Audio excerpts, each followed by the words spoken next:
Yes. तो मैं क्या कह रहा था कि देखो सीसेट एक बहुत बड़ी हर्डल है आजकल प्रीलिम्स निकालने में। बहुत सारे ऐसे बच्चे हैं जो कि यूपीएससी की जब तैयारी कर रहे होते हैं तो उनको ज्यादातर हमारा फोकस जो है वो जीएस की ओर होता है। एंड जीएस के बाद अगर आप देखोगे तो जब हम सीसेट पे जाते हैं तो हमारा जो एक्चुअली पेपर में 80 क्वेश्चन ही होते हैं, लेकिन तुरंत से वो टाइम कैसे निकलता है हमें पता नहीं लगता। ठीक है। अब उसमें हम बहुत सारे बच्चे फेल भी हो जा रहे हैं। अब दिक्कत ये है कि आईआईटी वाले बच्चे भी फेल हो रहे हैं। जो एक तो नॉर्मल बैकग्राउंड होता है कॉलेज का, उसके बाद भी जो आईआईटी वाले बच्चे हैं वो तक भी फेल हो रहे हैं। और आपने 2023 का सीसेट, आई डोंट नो आपने देखा है कि नहीं देखा है। मैं ये बता देता हूं आपको कि पूरे तरीके से जो सीसेट है वो पूरी तरीके से क्या है, मतलब गायब है हिंदी वालों का। स्पेशली स्पेशली हिंदी वालों को में बहुत ज्यादा इश्यूज हैं। तो इस चीज को लेकर मेरी विशाल सर से बात हो रही थी और फिर मैंने और विशाल सर ने एक सी सेट, क्योंकि लास्ट टाइम जब मेरी और विशाल सर की क्लास आपके साथ थी तो उससे पहले हमने पहले ही बात कर ली थी, क्यों ना हम सी सेट की एक क्लास जो है वो आपके साथ लेके आए और आपको बताएं। एक्चुअली आपको एक गाइडेंस तो दें कि यार सी सेट में पास कैसे होना है, सी सेट के पेपर को अटेम्प्ट कैसे करना है। जैसे अगर आप यहाँ पर गौर से देखोगे तो विशाल सर अभी आपको थोड़ी देर बाद ये बताएंगे कि ये जो सी सेट का पेपर है इसको एक्चुअली अटेम्प्ट कैसे करना है। That's why. और पूरा 2025 का लेटेस्ट पेपर है जिसमें विशाल सर आपको ये सारी की सारी चीजें बताने वाले हैं। ठीक है। तो खैर मैं वापस आता हूं यहाँ पर। तो थंबनेल के थ्रू भी आप समझ गए होंगे, कल भी मैंने अनाउंस किया था। तो आपकी 1 से 1.5 घंटे 2 घंटे के बीच की क्लास है जिसमें सीसेट से संबंधित जितने भी प्रश्न आपके हैं उनको आप बहुत अच्छे से सर से पूछिएगा। पहले आप सर को अपनी बात कह लेने दो, अपना पेपर उनको खत्म कर लेने दो, उनको ये समझाने दो कि कैसे पेपर को खत्म करना है, कैसे पेपर को सॉल्व करना है। उनको ये समझाने दो कि इन इन टॉपिक्स पर ही केवल ध्यान दो ताकि सीसेट आपका निकल जाए। मात्र हमें 33% नंबर ही लेने हैं, तो वो कैसे लेने उस चीज पे उन्हें बात कर लेने दो। And then if you have any query related to that then you can ask freely. ठीक है। So we will give you a chance as well कि you can ask your question from Vishal sir कि भाई विशाल sir से मुझे ये सवाल पूछना है। So he is available for a very limited time with us, so why not you guys कि उनकी जो भी अपनी सीख रही है, जो भी लर्निंग्स रही है इन यूपीएससी के दौरान या यूपीएससी की तैयारी के दौरान as an aspirants, so why क्योंकि सर फिर क्यों नहीं वो आप तक पहुंचाएं। ठीक है। So I welcome again Vishal sir, this is the second session. I hope students are already comfortable with you. तो सर आप आइए and then we will start कि पेपर आप करवाइए एंड देन बच्चों को बारी बारी बताइए। चलिए। Okay, meeting for the second time. Good afternoon to every one of you. देखिए पहले आपको पता है कि प्रीलिम्स में 2 स्टेजेस होती है, एक तो GS1 जो कि पूरा जीएस के ऊपर आता है, दूसरा होता है पेपर हमारे सीसेट का 2:30 से 4:30 बजे तक का। अब क्या हो गया है, हाल फिलहाल के कुछ सालों के अंदर सीसेट को भी अभी ये उसका भी लेवल बढ़ा रहे हैं। और अब तो इतना हो गया कि बहुत ही सीरियस कैंडिडेट, बहुत ही मतलब studious candidates are getting out of the race because of the CSAT. तो इसके ऊपर आज हम ये बात करेंगे कि सीसेट में चेंजेस क्या हो रहे हैं, सीसेट पेपर क्या है, कैसे अटेम्प्ट करना है, क्या हमारी स्ट्रेटेजी होनी चाहिए। मैं आपको एक चीज कंफर्म कर सकता हूँ कि CSAT is not that tough जितना इसका मार्केट में इसको बेचा जा रहा है कि ये तो बहुत टफ है, इसके लिए तो अलग से सब कुछ करना पड़ेगा, इसको भी 5-5 6-6 घंटे पढ़ना पड़ेगा हर दिन, ऐसा कुछ नहीं है। आज हम उसी में बात करेंगे कैसे स्मार्टली हम सीसेट को भी डील कर सकते हैं। तो सीसेट को स्टार्ट करने से पहले मैं एक बार थोड़ा सा और दे देता हूँ पेपर का। इसके अंदर आते हैं टोटल 80 क्वेश्चंस। एक क्वेश्चन होता है 2.5 नंबर का 2.5, it will amount to 200 marks. Negative भी है इसके अंदर, नेगेटिव है इसके अंदर 0.84 का, मतलब 83 लेकिन मानेंगे हम माइनस 0.84। एक क्वेश्चन हम नेगेटिव करोगे तो इतना जाएगा, वो ठीक करोगे तो 2.5 मार्क्स आएंगे। और सिंस ये क्वालिफाइंग पेपर है तो हमें केवल 33% मार्क्स लेके आने हैं। 33% ऑफ 200 कितना होगा, ये तो बेसिक मैथ्स है, 66 मार्क्स। तो बस हमें इतने मार्क्स लेके आने हैं। हमें इसमें नहीं पढ़ना है कि मैं इसके अंदर 110 लेके आऊंगा, 100-150 लेके आऊंगा, पूरे के पूरे 200 लेके आऊंगा, वो करना ही नहीं है। उसके मार्क्स ही आपकी मेरिट में नहीं जुड़ेगी। जुड़ेगा क्या कि आप क्या 66 नंबर लेके आ पा रहे हैं, नहीं लेके आ पा रहे हैं, दिस विल ओनली मैटर। चाहे आप 66.5 लेके आइए, चाहे 67 लेके आइए, कितने भी लेके आइए, बस आपको क्वालिफाई करना है, दैट्स इट। ऐसे ही वो पेपर है ना, उसको भी सिर्फ कट ऑफ से बुलाना है, और इसमें तो कट ऑफ पहले से फिक्स है। 66। तो सबसे अच्छी बात ये है कि कम से कम इसी कट ऑफ फिक्स कर रखी है, वरना ये भी टच करता आज के टाइम पे 90-100। बच्चे सब कुछ कर रहे हैं जो भी इनके बस में। तो ठीक है, अब पहले मैं थोड़ा बताता हूँ कि सी सेट में होता क्या है। सी सेट के अंदर निकलेगा कब? ये निकलेगा कब? जब आप इजी क्वेश्चंस पहचानेंगे। This paper is not about doing the tough questions, this paper is about finding the easy questions and solve them.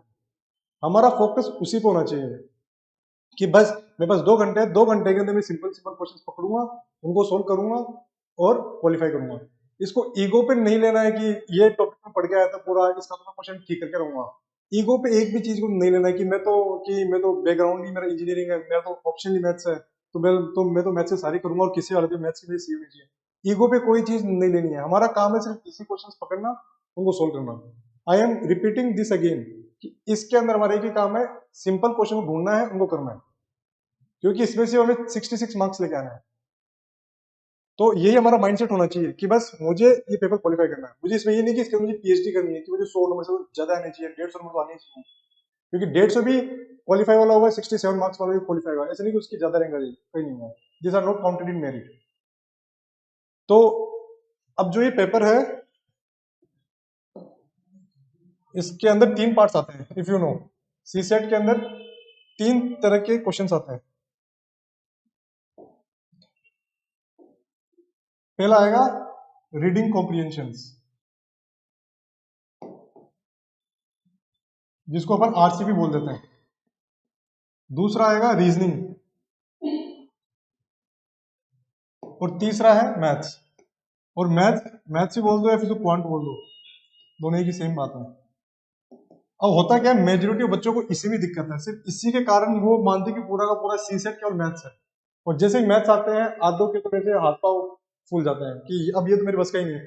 तो आज के सेशन में मैं ये फोकस करूंगा कि बिना इसको टच करे बिना, मतलब सिंपल क्वेश्चन इसमें भी होंगे नो डाउट, इसके अंदर भी 2-3 तो बिल्कुल सिंपल होंगे जिसमें ना कोई फॉर्मूला, सिर्फ 6-7-10 क्लास के नॉलेज हो जाएगा ये तो, इसमें भी सिंपल क्वेश्चन होंगे। लेकिन मैं आज बात करूंगा कि इसको बिना टच करे बिना इसको कैसे करें क्वालिफाई।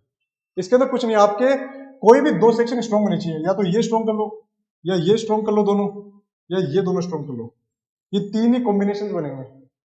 तो आज मैं इसको छोड़ दूंगा, जिसमें ये आ रहा है मैं ये, आई will not focus on this maths, I will focus only on the reading comprehension and reasoning में। इसी से आपका सेट क्लियर बता दूंगा कैसे होगा।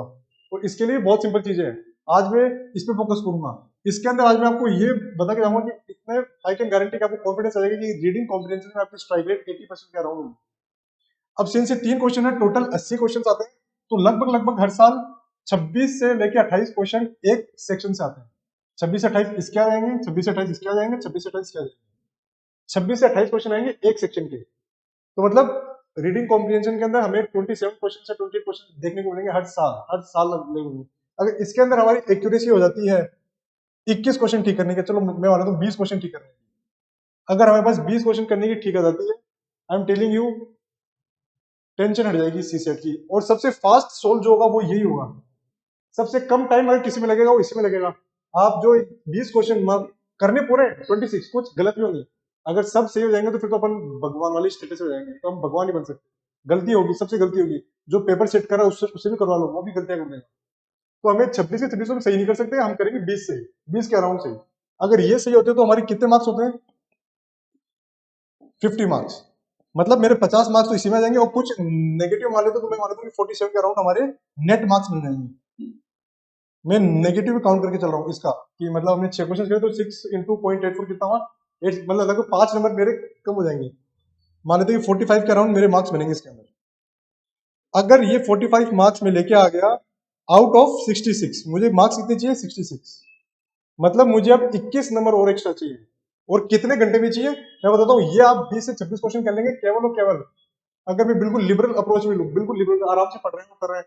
This can be easily done in max to max 50 minutes, max to max आराम से होगा। इससे कम में करते हैं बच्चे तो, लेकिन ठीक है मैं थोड़ा लिबरल लेके चलाऊंगी, 50 मिनट में आराम से सोल्व होगा ये, 50 मिनट्स मोर देन सफिशिएंट। अब हमारे पास बचा 1 घंटा 10 मिनट, उसके अंदर मुझे कितने मार्क्स लाने हैं? सिर्फ 21 नंबर और लेके आने हैं। मैं तो मानता हूँ कि चलो 25 सेफर साइड पे खेलते हैं कि मुझे 70 मार्क्स लाने हैं। 25 मार्क्स लाने हैं मुझे कितने? 1 घंटा 10 minute, that is will amount to 70 minutes. 70 minute में मुझे 25 मार्क्स लाने हैं और एक क्वेश्चन है 2.5 नंबर का, तो मुझे 10 क्वेश्चन ढूंढने पड़ेंगे ऐसे। मुझे 70 मिनट में फिर 10 क्वेश्चन करने हैं, तो मतलब एक क्वेश्चन करने के लिए मेरे पास लगभग कितना टाइम होगा? 7 मिनट। एक क्वेश्चन करने के लिए 7 मिनट। जब मैं अगर ये कर चुका हूं रीडिंग कॉम्पिटिशन, तब तो सोचो कितना आसान पेपर है ये। समझ में आ रहा है मैं क्या बोलना चाह रहा हूँ, क्या लॉजिक दे रहा हूँ कि इसको क्यों स्ट्रॉन्ग करना है। अगर ये स्ट्रॉन्ग हो जाएगा, ये चीज आराम से होगी, और इसको करने के लिए भी आपके पास एक क्वेश्चन करने के लिए 7 मिनट होंगे। 7 मिनट बहुत ज्यादा टाइम होता है। 7 मिनट में आप 7 मिनट में आप मेंस का आंसर लिख देते हो दोनों पेज भर के। तो पहले सीसेट का डर निकाल दो कि बस मुझे ये स्ट्रॉन्ग करना है, चीजें मेरे हाथ में जाएगी। और जब ये 50 मिनट में आप ये 26-27 क्वेश्चन कर लोगे, अपने आप कॉन्फिडेंस 10x हो जाएगा कि भाई अब मेरे पास 1 घंटा 10 मिनट चाहिए और सिर्फ मुझे 10 क्वेश्चन करने हैं। बिल्कुल फ्री माइंड से होगा, आराम से मैथ्स होगी। और मैथ्स के भी सिर्फ मैं वो करूंगा, वो भी 70 मिनट में वो क्वेश्चन ढूंढूंगा इनके और इनके जो सबसे सिंपल है, सबसे सिंपल है। बस पलट पलट के देखूंगा क्या भाई ये मुझे देखने में छोटा लग रहा है, ये पढ़ा हुआ भी है, कंसेप्ट भी मैंने सीख रखा है, ये सोल्व करूंगा, आराम से करूंगा, कोई गलती नहीं होनी चाहिए। So this is all about CSAT की ये मेरी अप्रोच होती है एग्जाम के अंदर की चीजें गलत नहीं होनी चाहिए किसी वाले के अंदर।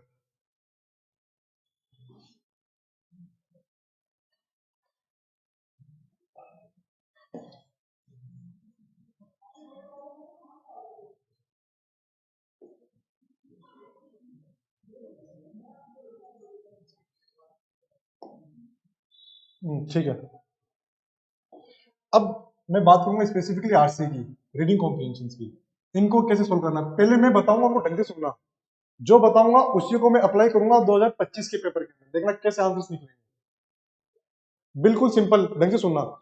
अगर मैं आरसी पढ़ूंगा, एक स्टेट वो पूरा पैराग्राफ आएगा, पैराग्राफ को सिर्फ एक बार पढ़ना पूरा, 2 बार नहीं पढ़ना है। हाँ, अब आप अभी आप प्रैक्टिस कर रहे हैं तो आप 2 बार पढ़ सकते हैं, लेकिन आप कैसे एडिट करिए कि एक ही बार के अंदर मुझे मोटा मोटा आ जाए समझ में कि ये पैराग्राफ क्या बोला था। तो सबसे पहले तो मैं इसके अंदर करूंगा, मेरे स्टेप्स क्या होंगे। I am talking of steps, मैं क्या करने वाला हूँ। पहले तो मैं इसको पूरा पढ़ूंगा, रीडिंग कंप्लीटली, वो भी एक ही टाइम में, वन टाइम ओनली, एक ही बार पढ़ूंगा। डरना नहीं है, मुझे कुछ नहीं आया समझ में। आप हम सब ग्रेजुएट्स हैं और इसकी प्रिपरेशन कर रहे हैं, इतनी सारी बुक्स पढ़ते हैं, तो ये तो नहीं हो सकता कि आप पूरा पढ़ लो कुछ भी नहीं आया समझ। कुछ ना कुछ तो आएगा कि मोटा मोटा क्या बोलना चाह रहा है। ये कॉम्प्रिहेंशन ये कभी नहीं होगा, आपको कुछ भी नहीं समझ।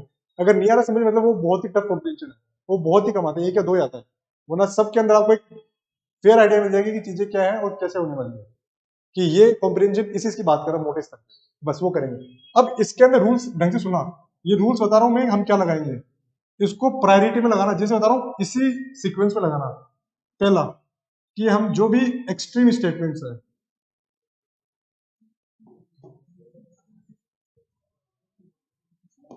इनको हम कट करते हुए चलेंगे, इनको हम कट करते हुए चलेंगे। एक्सट्रीम हो गया ओनली, मतलब कि only this is possible, maximum, minimum, this are extreme statements. ये या तो ये होंगे या ये होंगे, बीच का कुछ ऑप्शन ही नहीं देंगे। एक्सट्रीम स्टेटमेंट होता है कि मतलब बिल्कुल ही इन्होंने स्ट्रेच कर दी लिमिट को। ओनली ओनली मतलब ये एक ही, इससे दूसरा नहीं हो सकता है। तो उनको हमें कट करके चलना। और मैं इसका वो भी दूंगा, ये मैं क्यों बोल रहा हूँ कि इसको कट करना है, क्योंकि ये जो पैराग्राफ्स बन रहे हैं ये ऐसे नहीं है कि वो अपने मन से बना रहा है जो भी एग्जामिन कर रहा है। वो मैगजीन्स न्यूज़पेपर से डायरेक्ट वो उठा रहा है पैराग्राफ, उनको छाप रहा है पेपर के अंदर। तो जो पेपर में जो वो छाप रहा है वो रियल वर्ल्ड से जुड़ी हुई चीजें हैं, और रियल वर्ल्ड में कोई भी चीज एक्सट्रीम नहीं होती है। सब कुछ मिडिल पाथ के उसके आसपास चलता है। There is nothing extreme in the real world. कि मैं ऐसे बोल दूं कि बस मैं ही हूं सबसे ज्ञानी, कभी नहीं हो सकता। कि मैं ही सबसे गरीब हूं, ये भी नहीं हो सकता है। आपसे भी गरीब कोई ना कोई मिल जाएगा। तो जब ये रियल लाइफ से उठा रहे हैं चीजें, तो मतलब एक्सट्रीम स्टेटमेंट्स उन पैराग्राफ में भी नहीं होंगे, जो उसका सार निकलेगा वो भी एक्सट्रीम नहीं होगा। इसका साइंटिफिक एक्सप्लेनेशन ही है। दूसरा ये होगा पहला। दूसरा होगा कि जो हमने जीएस 1 2 3 4 में पढ़ा है, जो हमारा जीएस का नॉलेज है, अगर उसके ऑपोजिट कुछ ऑप्शन जा रहा है, बिल्कुल ऑपोजिट, हमने पढ़ा कुछ है और आ रहा कुछ और लिखा हुआ है। हमने पढ़ा है कि India is a lower middle income country, ये हमारा स्टेटस है। लेकिन अगर कोई बोले कि India is a rich country, ये हमारी जीएस के स्टेटमेंट से बिल्कुल विपरीत जा रहा है। उस स्टेटमेंट को देखते काट दूंगा, वापिस वही है। क्योंकि जीएस की नॉलेज हम पढ़ रहे हैं रियल वर्ल्ड से, जो भी हम पढ़ रहे हैं वो रियली में हो रहा है। तो अगर कोई इसके खिलाफ बात कर रहा है तो मतलब वो उस चीज को गलत करवाना चाह रहा है। Examiner wanting that option to get wrong. आ रहा समझ में? तो इसको हम कट कर देंगे। हमारी जीएस के नॉलेज से कोई भी अपोजिट जा रहा है उस स्टेटमेंट को मैं कट करते जाऊंगा। ये मैं ऑप्शंस की बात कर रहा हूँ, कॉम्प्रिहेंशन पढ़ा, ऑप्शंस चेक कर रहा हूँ मैं। अगर ऑप्शंस के अंदर कोई एक्सट्रीम स्टेटमेंट है उसको कट कर दूंगा, कोई मेरी जीएस की नॉलेज के ऑपोजिट जा रहा है उसको मैं कट कर दूंगा। और तीसरा,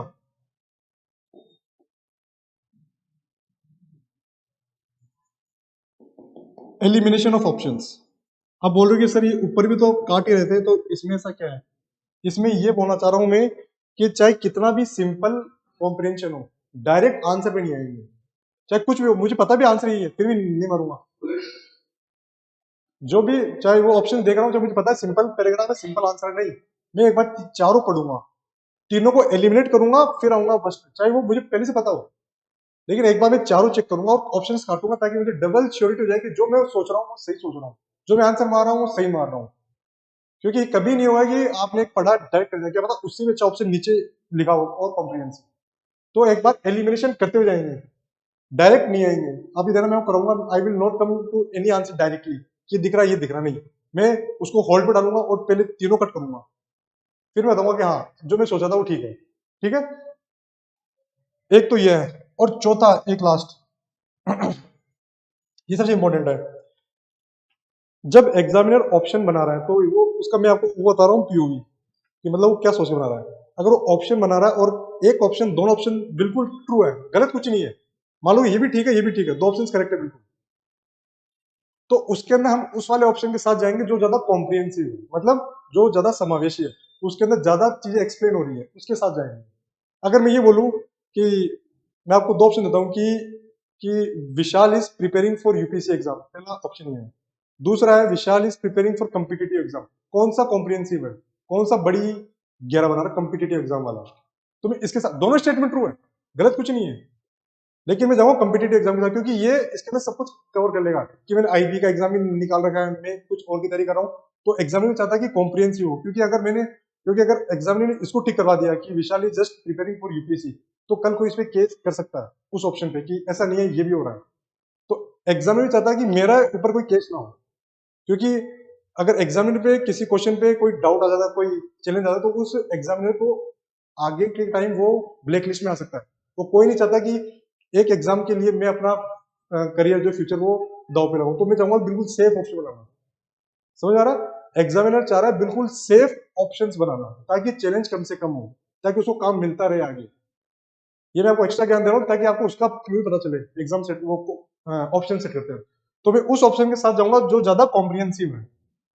कॉम्प्रिहेंसिव मतलब जो ज्यादा चीजों को कवर कर रहा है, समावेशी, शायद तक यही बोलते हैं हिंदी में। मुझे मेरी हिंदी इतनी स्ट्रांग नहीं है दोस्तों, तो माफ कर देना, शायद तक ऐसे लिखते हैं, हाँ, जो ज्यादा समावेशी है। ठीक है, ये चार देख लो एक बार, इसका स्क्रीनशॉट भी जो लेना लेना, क्योंकि मैं अब यही चीज अप्लाई करूंगा आने वाली उसके अंदर। अब मैं करवाऊंगा तुमसे पेपर सोल्व कि 26 से 27 क्वेश्चन आएंगे, 26 से 28 क्वेश्चन आएंगे, 50 मिनट में करने हैं। कैसे करने हैं पहले पढ़ूंगा इसको मैं, उसके बाद एक्सट्रीम स्टेटमेंट्स को एलिमिनेट करूंगा, जीएस के नॉलेज से अगर जो भी अपोजिट जा रहा है उस स्टेटमेंट को भी एलिमिनेट करूंगा। तीसरा, एलिमिनेशन ऑफ ऑप्शंस लगाऊंगा, I will not come directly to the answer, चाहे मुझे आंसर आता भी हो, लेकिन मैं पहले वो तीनों काटूंगा फिर मारूंगा, ताकि मैं मुझे डबल श्योरिटी हो जाए। चौथा, जो ऑप्शन ज्यादा कॉम्प्रिहेंसिव होगा उसके साथ में जाऊंगा। ये चार ही चीजें मैं लगाता हूँ और इससे मेरे कॉम्प्रिहेंशन के 92% सही होते हैं। ठीक है, ठीक है, नाउ वी विल गो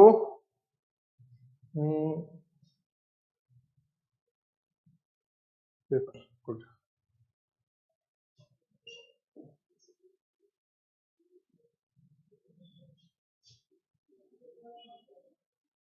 25 का पेपर है।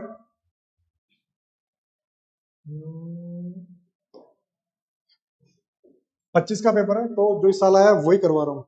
ठीक है,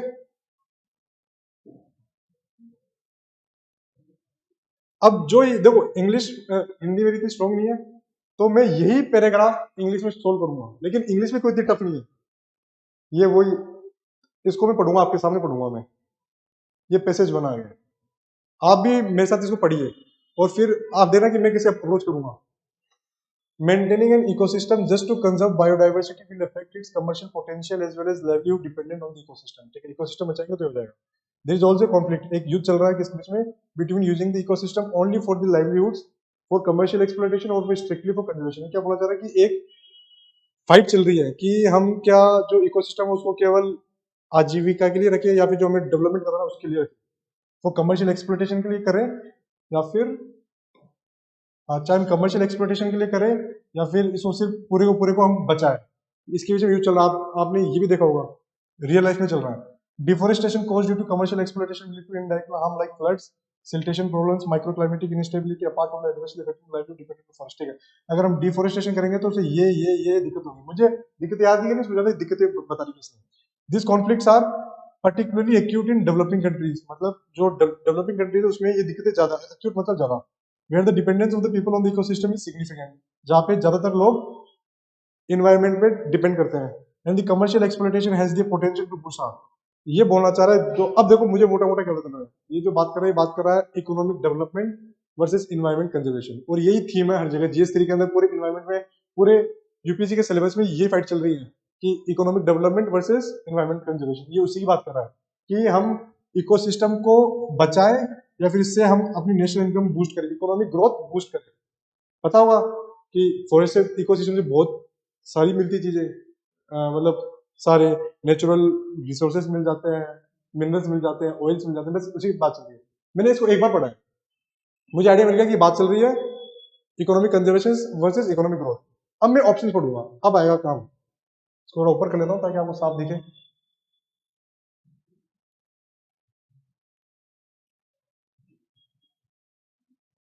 मेरे साथ पढ़ेंगे एक एक, डायरेक्ट आंसर भी नहीं आएंगे। अगर कोई आंसर ठीक लग रहा है उसको तो होल्ड पे डालूंगा, क्योंकि मुझे पढ़ते हुए पहले कोई ठीक लग रहा है उसको होल्ड पे डालूंगा, कोई गलत लग रहा है उसको काट दूंगा।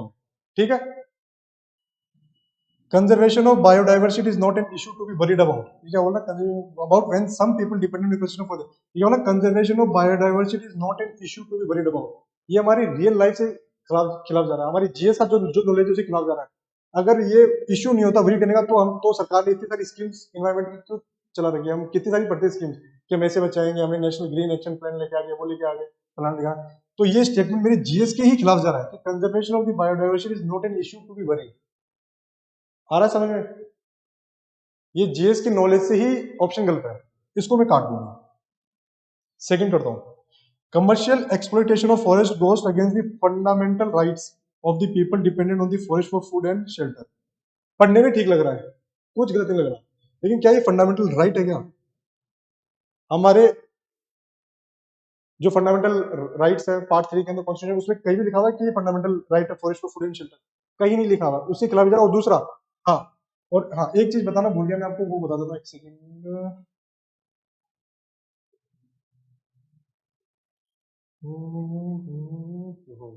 ठीक, हाँ एक चीज मैं इसके अंदर बताना भूल गया, मुझे अभी हिट हुआ है।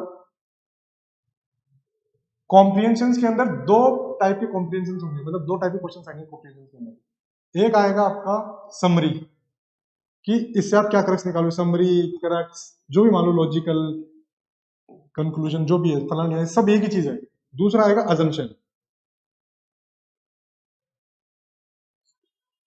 ये दो तरह के क्वेश्चंस देखने को मिलेंगे हमें। अभी मैं फोकस करूंगा सिर्फ इस पे मैं बाद में आऊंगा। इसकी खास बात क्या है, सबसे सिंपल होता है, इसके अंदर हमें कुछ एक्स्ट्रा दिमाग लगाना है, जो पैराग्राफ में दिया हुआ है वही मुझे ऑप्शन में दिखना चाहिए, तभी वो सही होगा।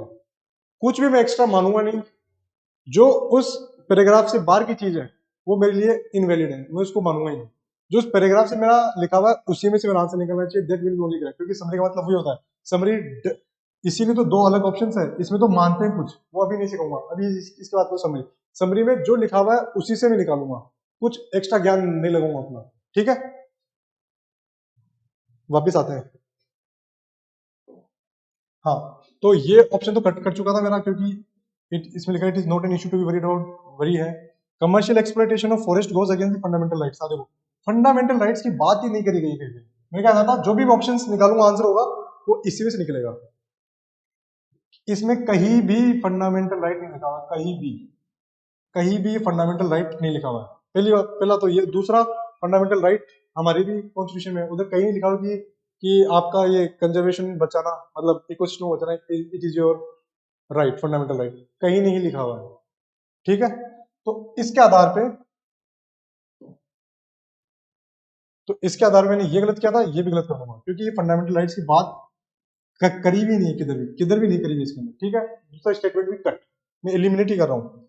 तीसरा, sustenance of the livelihood and the degradation of ecosystem while being together exacerbate, मतलब दोनों को एक दूसरे को दिक्कत है, हाँ, exacerbate one another leading to conflicts and imbalance. अब देखो ये क्या बोल रहा है, सस्टेनेंस ऑफ लाइवलीहुड मतलब आजीविका को चलाना, सस्टेनेंस ये होता है, sustenance of livelihood and degradation of ecosystem, आजीविका को बचाना, और दूसरा है degradation of ecosystem while being together exacerbate one another, दोनों एक दूसरे से जुड़े हुए हैं। सही बात है, अगर मैं इकोसिस्टम को खराब करूंगा तो मेरी आजीविका भी कहीं ना कहीं खराब होगी, दोनों एक साथ जुड़े हुए हैं।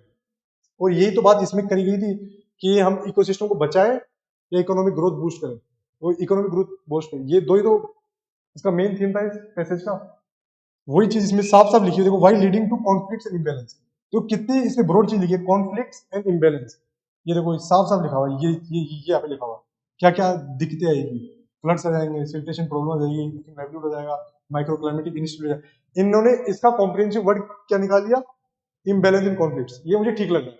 अभी तक जो मैंने पढ़ा है उसी से निकल रहा है डायरेक्ट, कुछ एक्स्ट्रा इसने कुछ भी एक्स्ट्रा माना नहीं, जैसा इसमें मान दिया था, इसमें इसने फंडामेंटल राइट लिख दिया था जो कहीं भी नहीं लिखा हुआ था। इसमें लाइवलीहुड भी लिखा हुआ है, इकोसिस्टम भी लिखा हुआ है और इम्बैलेंस भी लिखा हुआ है, ये जो दिक्कतें हैं इसको मैं होल्ड पे डालूंगा, होल्ड पे, क्योंकि अभी तक मैंने चारों ऑप्शंस पढ़े नहीं, मैंने क्या कहा था डायरेक्ट आंसर पे नहीं आऊंगा, होल्ड पे डालूंगा, मुझे ठीक लग रहा है। चौथे पे आऊंगा, commercial exploitation of ecosystem should be completely stop, ये देखो वापस extreme statement, should be completely stop. आप एक तो एक्सट्रीम है इसलिए गलत हो गया, दूसरा मेरा जीएस का नॉलेज, क्या हमने क्या पेड़ काटना बंद कर दिया, क्या हमने इकोसिस्टम का यूज लेना बंद कर दिया, क्या आज भी चलता है, आज भी हमारा जो फर्नीचर बन रहा है उसमें इकोसिस्टम का जो मिलती लकड़ी है वो यूज कर रहे हैं, तो ये हमारे जीएस की नॉलेज से भी अगेंस्ट जा रहा है, प्लस एक्सट्रीम स्टेटमेंट्स भी है। अब मैं काट दूंगा, अब मेरे पास आंसर आ गया, ठीक, अब मैं इसको मार्क कर सकता हूँ, आया समझ में, ये था पहला क्वेश्चन, यही चीज मैं दूसरे क्वेश्चन में करूंगा आपके साथ रिपीट। दूसरा है ये अजम्पशन, अजम्पशन अभी छोड़ रहा हूं क्योंकि इसमें अलग माइंडसेट से क्वेश्चन सोल्व होते हैं, पहला हमने ये सोल्व कर लिया। दूसरा passage 2, the history of renewable energy suggests there is a steep learning curve, meaning that the more is produced, cost falls rapidly. Cost falls rapidly because of the economy of scale and learning by doing. इसने क्या बोला कि अगर हम history देखेंगे renewable energy की तो हमें ये चीज देखने को मिलेगी कि हम जितना ज्यादा बनाएंगे उतनी ज्यादा उसकी, मतलब जितना ज्यादा हम इसका इकोनॉमी बढ़ाएंगे उतनी ही उसकी कॉस्ट गिरेगी। सही बात है, अगर हम कुछ बल्क में चीज बनाते हैं तो उसकी कॉस्ट गिरती है, हम सामान लाते हैं होलसेल के अंदर तो उसकी दाम कम होते हैं, ये वही बात चल रही है। The firms green innovation is part dependent, ठीक है, the more a firm does the more likely it is to do in the future. आज क्या, हाँ, तो the more a firm does, the more it is likely to do in the future. The strongest evidence for this is the collapse of the price of the solar energy, which became 90% cheaper during 2010s, repeatedly beating the forecast. ये बोल रहा है कि अगर हम जितना ज्यादा बनाएंगे, जितना जल्दी बनाएंगे, उतना ज्यादा उसकी कॉस्ट गिरेगी। और इसका इसने एग्जांपल क्या दिया, इसका एग्जांपल दिया है सोलर एनर्जी का, उसकी प्राइस का, कि ये 90% चीपर हो गई, कब, ड्यूरिंग 2010s। बस ये बोलना चाह रहा है, ठीक है।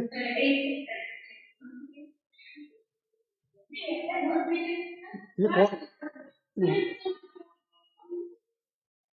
कौन कर रहा है,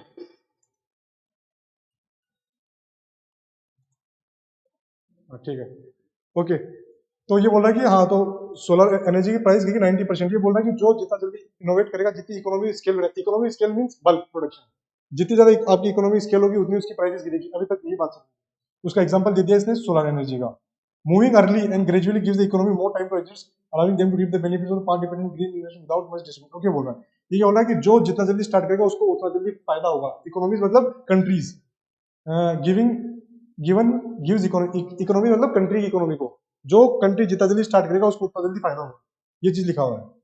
a late more chaotic transition is costly, no, इसलिए बता दिया कि जो जितना लेट स्टार्ट करेगा उसका उतना ही केओटिक होगा, मतलब उतनी दिक्कतें आएगी और उतना ही महंगा होगा। तो इसका मेरा मोटा मोटा सार क्या निकलने से बनेगा, ये बात कर रहा है कि जो अगर हम रिन्यूएबल एनर्जी देखें, जो जितना जल्दी स्टार्ट करेगा उतना फायदा है, जो जितना लेट स्टार्ट करेगा उतना घाटा है। मोटा मोटा ये निकल रहा है, ठीक है। मैंने इसे यही मेरे माइंड में आया है, ठीक है, मैं इसको वापस नहीं पढ़ूंगा, अब मैं सीधा करूंगा क्वेश्चन।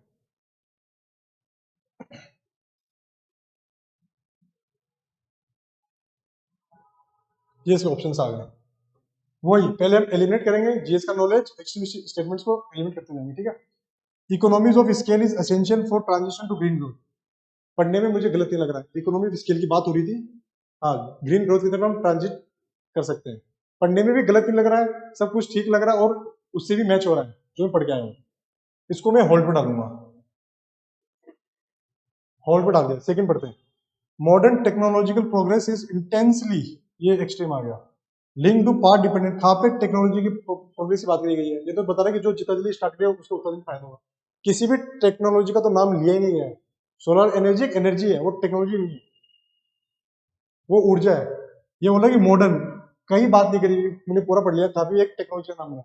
इसको मैं वैसे भी कट कर दूंगा, प्लस इंटेंसली भी कहीं नहीं लिखा, इंटेंसली से वेरी एक्सट्रीम स्टेटमेंट, मैंने इंटेंसली उसी पे ही बहुत ज्यादा कट।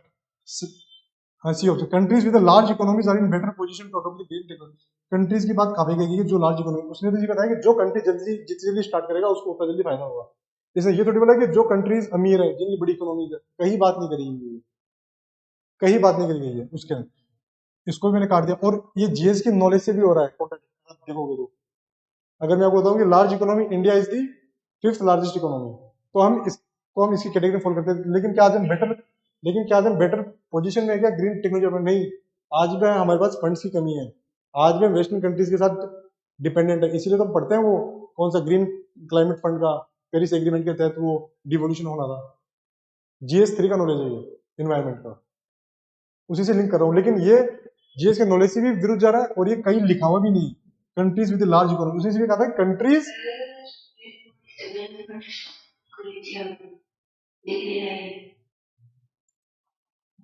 ओके, इसमें क्या दिखा रहा है कि जो कंट्री, उसने बात क्या की थी, जो कंट्री जितना जल्दी स्टार्ट करेगी,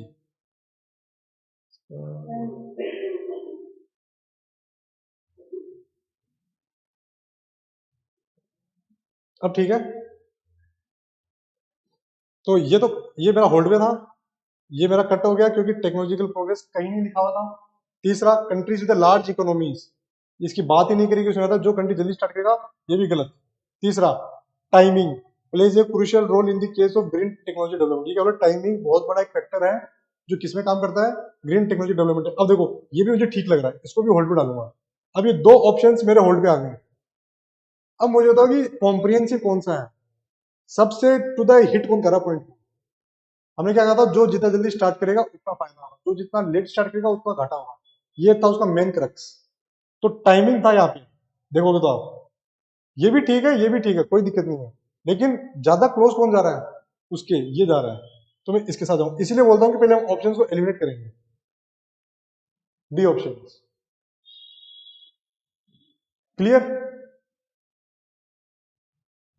अब इसका है ये अजम्पशन वाला पार्ट, वो भी होल्ड पे डालता हूं, अजम्पशन बाद में करेंगे।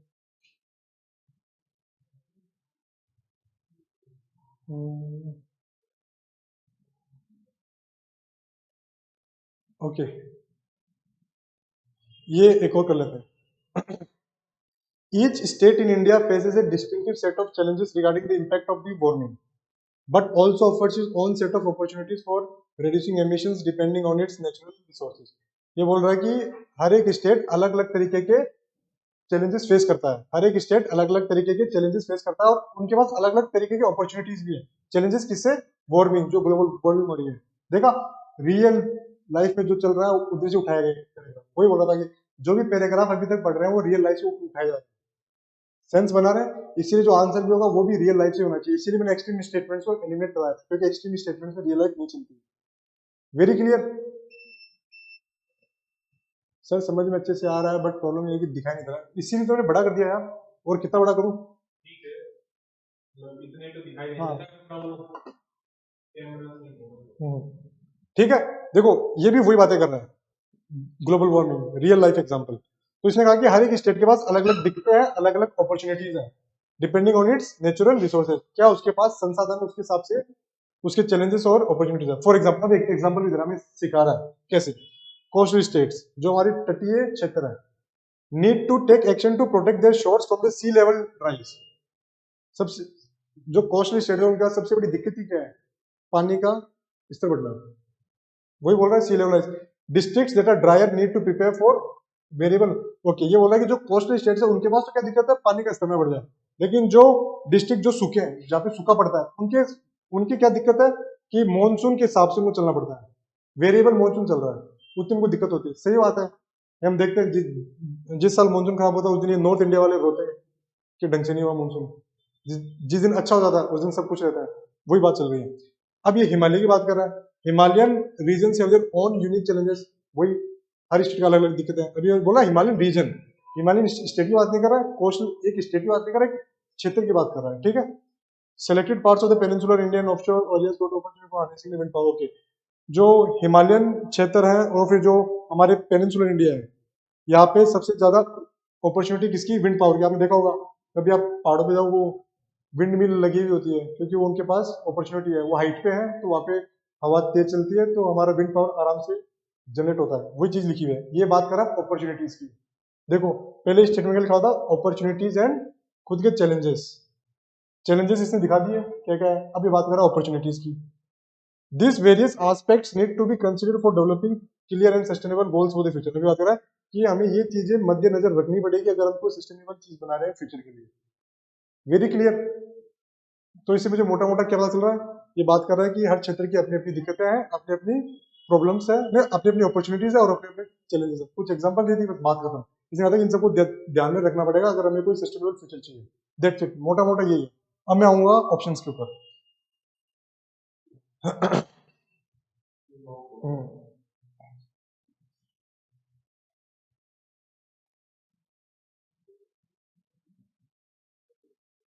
अब मैं आऊंगा ऑप्शंस के ऊपर। देखो वही लॉजिकल, ये तो पढ़ना ही नहीं है, बस पढ़ लेना। समरी दिखाई दूंगा था, समरी समरी करनी है। पहला पढ़ता हूँ। The mitigation and the adaptation strategies to address tackle the climate change essentially the responsibility of each state. इसने क्या कहा? हर ईच अपनी अपनी स्टेट की जिम्मेदारी है इन चीजों को संभालना। ये बात इसमें बात ही नहीं करी। अगर अब सोचो, हम इसको जीएस के नॉलेज से थोड़ा समझाता हूँ। अभी ओडिशा में साइक्लोन आया था, आपने पढ़ा हो करंट अफेयर्स, सेंटर ने मदद करी। उत्तरकाशी में वो आया था, क्या नाम है अभी, वो नहीं, वो उत्तरकाशी के अंदर वो बह गया था, लैंडस्लाइड हो गई थी, सेंटर ने मदद करी। अगर ये हर स्टेट की जिम्मेदारी थोड़ी है, सेंटर की भी तो जिम्मेदारी है। ये मैं जीएस के नॉलेज से कर रहा हूँ कोरोबरेट। और इसमें क्या है? ईच स्टेट की। ठीक है, इसको भी होल्ड में डाल देता हूँ। अगर आपको लग रहा है कि सब कुछ ठीक ही तो लगाओ ईच स्टेट, लेकिन मैंने बता दिया क्या करके। फिर भी for the time being I am keeping this on hold. Second पे आता है, India is too diverse to implement any effective strategy और प्रोग्राम टू टेक। मतलब इंडिया इतना डाइवर्स है कि हम कुछ कर ही नहीं सकते। कितनी बकवास स्टेटमेंट लिखी हुई है। अगर कुछ नहीं कर सकते तो हमारे जो इतने चल रहा है, एनडीए में एक्ट चल रहा है, वो चल रहा है, ये किस लिए चल रहा है? किसके लिए कर रहे हैं हम? ये जीएस की नॉलेज से भी है और ये बिल्कुल आपने तो पढ़ा भी दिया है। तो अगर आपने तो हाँ, तो हम जीएस में फिर डिजास्टर मैनेजमेंट पढ़ते क्यों हैं अगर इंडिया के बस की बात नहीं है? तो ये तो बिल्कुल ही अपसर्ड स्टेटमेंट लिखा, सबसे बकवास स्टेटमेंट। देखते काट दूंगा इसको। तीसरा, it is basically the responsibility of the union government to implement the climate action plan net zero. वहां पे तो स्टेट की बात कर रहा था, अभी आप बोल रहे कि बिल्कुल ही बिल्कुल यूनियन गवर्नमेंट की जिम्मेदारी। क्या बकवास चीज लिखी हुई है। स्टेट का भी तो होता है रोल, स्टेट का भी तो फंड होता है, स्टेट की भी होती है SDRF, state disaster response force. जैसे एनडीआरएफ होती है सेंटर की, एसडीआरएफ भी होती है, और स्टेट के पास भी खुद का फंड होता है। तो ये भी बहुत ही बकवास स्टेटमेंट लिखा हुआ है। कार्ड चलूंगा। तीसरा पढ़, लास्ट पढ़ता हूँ। India needs to formulate effective climate change mitigation strategy at the state end. देखो क्या बात कर रहा हूं। इंडिया को इफेक्टिव क्लाइमेट चेंज स्ट्रेटजीज बनानी पड़ेगी, किसको मद्देनजर रखते हुए? State and region. देखो बात किसी चल रही थी, वहां पे स्टेट की बात हो रही थी क्या? नहीं, वहां पे क्षेत्र की बात हो रही थी। कोस्टल स्टेट का, कोस्टल स्टेट को एक स्टेट नहीं, एक क्षेत्र है। हिमालयन की बात हुई थी, हिमालयन भी एक क्षेत्र को एक स्टेट नहीं है। तो देखो ये दोनों में से कौन सा ज्यादा क्लोज जा रहा है, टू द पॉइंट हिट कर रहा है? कॉम्प्रिहेंसिव कौन है? ये state and region. D answer. चीजें समझ में आ रही है? मैं कुछ एक्स्ट्रा दिमाग में लगा रहा हूँ, जो मैंने आपको 4 फॉर्मूले बताए थे वही लगा रहा हूँ बस मैं बार बार। एलिमिनेट कर दो एक्सट्रीम को, जीएस के नॉलेज के जो विपरीत जा रहा है उसको हटा दो, तीसरा सारे ऑप्शंस को एलिमिनेट कर दो, चौथा जो ज्यादा कॉम्प्रिहेंसिव है उस पर टिक मारो। वेरी क्लियर, कॉन्फिडेंस आ रहा होगा। एक लास्ट क्वेश्चन कर लेता हूँ, फिर इसके बाद मैं अजम्पशन सिखाऊंगा।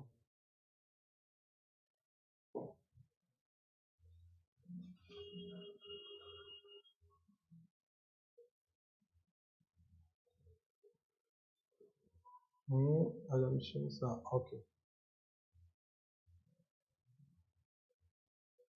हाँ ठीक है, ये वाला पढ़ेंगे हम, ये वाला, ठीक है। इफ द सोशल इनइक्वालिटी मतलब सामाजिक असमानता, साथ हिंदी में इसको ये बोलते हैं, मुझे नहीं पता, माफ कर देना। हाँ, if the social inequality is the most acutely felt social problem in India, insecurity more than poverty is the most acutely felt economic problem। अगर बोल रहा है कि सोशल इनइक्वालिटी हमारे लिए सबसे बड़ी सोशल प्रॉब्लम, मतलब सामाजिक असमानता अगर हमारे लिए सामाजिक प्रॉब्लम है, तो इनसिक्योरिटी मोर देन दी पॉवर्टी, मतलब जो इनसिक्योरिटी है गरीबी से ज्यादा एक इकोनॉमिक प्रॉब्लम है। अब पता नहीं इनसिक्योरिटी क्या, मुझे नहीं पता, वैसे इनसिक्योरिटी बात करिए, देखते हैं क्या है। Beside this, below the official, beside those below the official poverty line, even those just over the poverty line are subject to multiple economic insecurities of various kinds, to wealth, health risks, market fluctuation। Okay, ये बोला कि जो एक तो होता है हमारी poverty line होती है, पता आपको, जो इसके नीचे काउंट होता है उनको बीपीएल बोलते हैं, बिलो poverty line। जो इसके हल्का सा ऊपर है इनके भी इनसिक्योरिटी है, जरूरी गरीब नहीं है, लेकिन इनको किस चीज की दिक्कत है, इनको दिक्कत है अपनी वेल्थ की, कि आप में कितना कमा रहे हो, इनके हेल्थ की, कि एक बार अगर हॉस्पिटल चले गए तो वापस गरीबी के नीचे आ जाएंगे इनको। तो अब देखो, अब अभी समझा रहा है इनसिक्योरिटी क्या है। ये बोला कि गरीबी दिक्कत है, लेकिन इससे भी बड़ी दिक्कत है इनसिक्योरिटी। इनसिक्योरिटी किन चीजों की, हेल्थ की, वेल्थ की, मार्केट फ्लक्चुएशन, मार्केट गिर गया, मान लो कि मंदी आ गई मार्केट में, माल नहीं बिक रहा, दिक्कत है इनको। जॉब रिलेटेड अभी देखो कि कितनी ज्यादा अनएम्प्लॉयमेंट चल रही है, तो सबसे, देखो, अगर आप अपने देश का देखो, अनएम्प्लॉयमेंट से सबसे ज्यादा अग्रेसिव सेक्शन कौन सा, वो मिडिल क्लास। गरीब अभी भी काम कर रहा है, अमीरों के पास काम है, उनके धंधे चल रहे हैं, सबसे बड़ी दिक्कत आ रही मिडिल क्लास को। ये वही तो बात कर रहा है, हमारे पास सब कुछ होते हुए भी हम गरीब नहीं है, फिर भी हमें डर किस बात का है, इनसिक्योरिटी किस बात की है, जॉब्स की। तो ये बोला कि गरीबी से भी बड़ी प्रॉब्लम है इनसिक्योरिटी होना। और इनसिक्योरिटी किस किस बेसिस पे हो सकती है, वेल्थ पे, हेल्थ पे, मार्केट पे, जो पे। Mainly government policy actually intended, बोला कि जो मेनली गवर्नमेंट जो ज्यादातर सरकारी योजनाएं चल रही है, वो इन्हीं चीजों को कम करने में चल रही है। आप देखो ना, प्रधानमंत्री रोजगार मेला लगता है, शिक्षा का मेला लगता है, मतलब जो भी हमारी स्कीम चल रही है वो इसीलिए चल रही है कि ये इनसिक्योरिटी मिटाई जाए। आपको हेल्थ से जुड़ी हुई रिस्क है, तो प्रधानमंत्री आयुष्मान भारत योजना चलती है कि नहीं चलती है, 5 लाख का फ्री इंश्योरेंस है कि नहीं है, ताकि आप अंदर से खुश रहे। आप गरीब नहीं है, लेकिन आपको ये भी डर नहीं होना चाहिए कि आप कल गरीब हो जाएंगे। उसको रोकने के लिए सरकार ने प्रधानमंत्री आयुष्मान भारत चला रखी है। जॉब से रोजगार मेला, बहुत बहुत चीज चल रही है। मार्केट फ्लक्चुएशन के लिए हम पीएम किसान निधि देते हैं 6,000 हर साल, मतलब बहुत चीजें चल रही है। तो इससे मैंने, तो इसका मोटा मोटा क्या है, ये तो मैं आपको एक्स्ट्रा समझा रहा हूँ, इतना तो टाइम नहीं मिलेगा आपको, बस मैंने पढ़ा, मुझे इससे क्या आया समझ, मोटा मोटा ये बोलना चाहता है कि गरीबी दिक्कत है, उससे बड़ी दिक्कत है इनसिक्योरिटी। इनसिक्योरिटी किन क्षेत्रों के अंदर, हेल्थ के अंदर, जॉब से, मतलब ये, चाहे आप गरीबी क्षेत्र के नीचे हो चाहे ऊपर हो, लेकिन ये चीज आपको हॉन्ट करेगी, ये चीज आपको दिक्कत देगी। Insecurity is the bigger problem. मोटा मोटा मेरा ये सा निकल रहा है। अब मैं देखूंगा ऑप्शंस।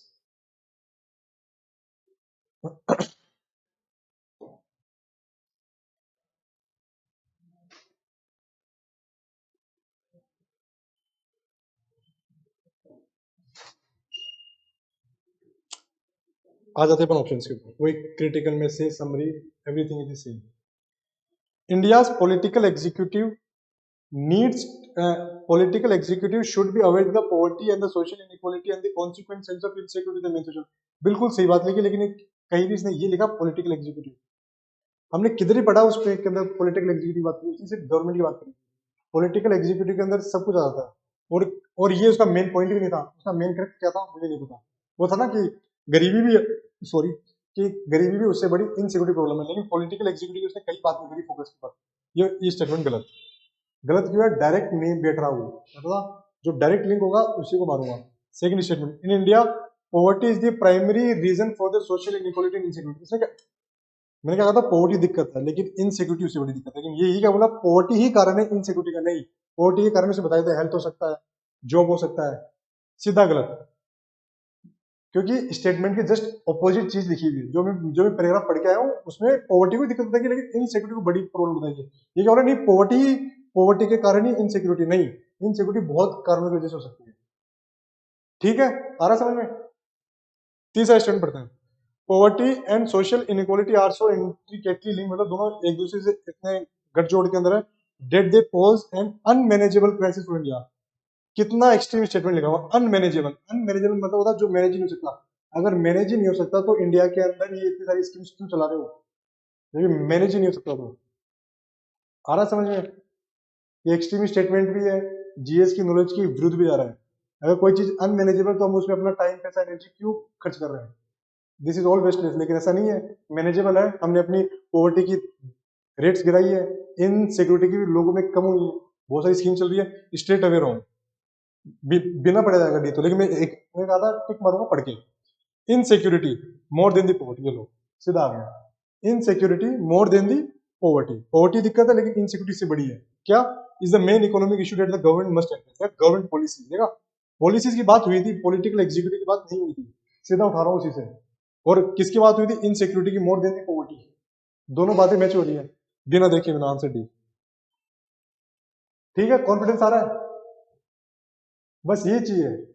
इस एग्जाम बहुत सिंपल आते हैं रीडिंग कॉम्बिनेशन। दिक्कत क्या करते हैं कि हम पढ़ते नहीं, हम इनको लंबा दे के छोड़ देते हैं, या फिर हमारे बीच में हाथों खोल देते हैं कि यार ये भी सही लग रहा है, ये भी सही लग रहा है, ये भी सही लग रहा है।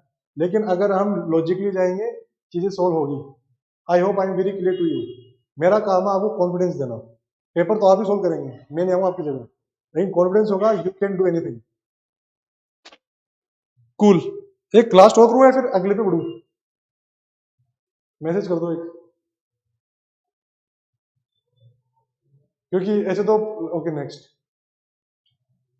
नेक्स्ट क्या? नेक्स्ट क्वेश्चन या फिर next type of question? Assumption करो, अजम्पशन या फिर अगला क्वेश्चन?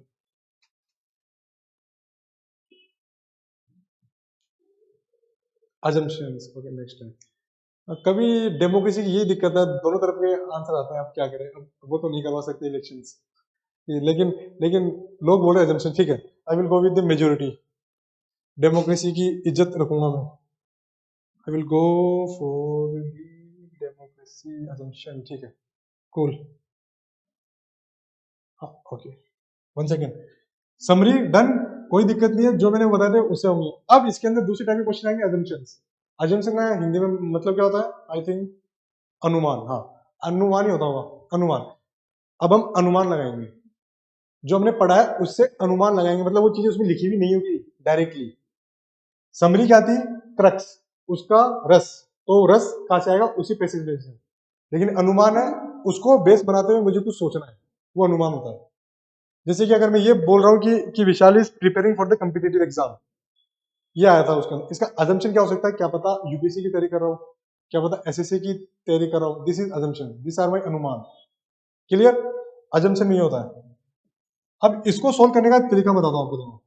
सबसे इजी ये होता है, उसके बाद ये होता है। तो सबसे पहले आप ये अटेम्प्ट करेंगे। अगर ये अटेम्प्ट करने बैठ जाएंगे तो आपके हाथ पांव फूल जाएंगे पहले। तो पहले आप इसके अंदर 2-3 साल के पेपर सोल्व करेंगे समरी के। इसमें कॉन्फिडेंस आ जाना चाहिए। 50% क्वेश्चन ऐसे हो जाएंगे, 50% में आपको इससे करना सिखाता हूँ। ये थोड़ी सी ट्रिकी होते हैं, लेकिन अगर एक बार समझ लो कि बहुत सिंपल है ये, बहुत सिंपल है। बस ट्रिकी होते हैं, तो जो बोल रहा हूँ ढंग से सुनना। अजम्पशन होते हैं अनुमान। अनुमान में एक दिक्कत होती है कि हर एक बंदा अलग अलग तरीके से अनुमान लगा सकता है। ये यूपीएससी को भी पता है कि अनुमान अलग अलग हो सकते हैं। तो इनके तो इन्होंने क्या, जो मैंने एनालाइज किया है, ये क्या करते हैं कि सपोज करिए ये आपका एक पैराग्राफ है, दिस इज योर पैराग्राफ। ये जो भी गोल चक्कर में लिखा हुआ होगा वो आपका पैराग्राफ। अजम्पशंस होंगे इसके बाहर।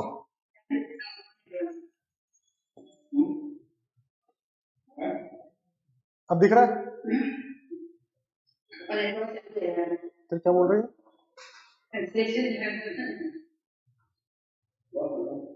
तमन्ना बोल रही है। अरे साथ हो जाओ तमन्ना। अरे हाँ, अरे तमन्ना, वी आर नॉट इंटरेस्टेड कि तुम किससे और क्या बात कर रही हो, है ना? तो जो सेशन चल रहा है, तुम्हारे अलावा और भी 50, 90, 94 लोग हैं इस क्लास में। तो या तो ध्यान दो, अदरवाइज लेफ्ट। ठीक है, क्लास लेफ्ट कर दो। पढ़ना नहीं है, हमें कोई इंटरेस्ट नहीं है तुम किससे क्या बात कर रही हो, तो हमें ना सुनाओ एटलीस्ट। ठीक है? हाँ,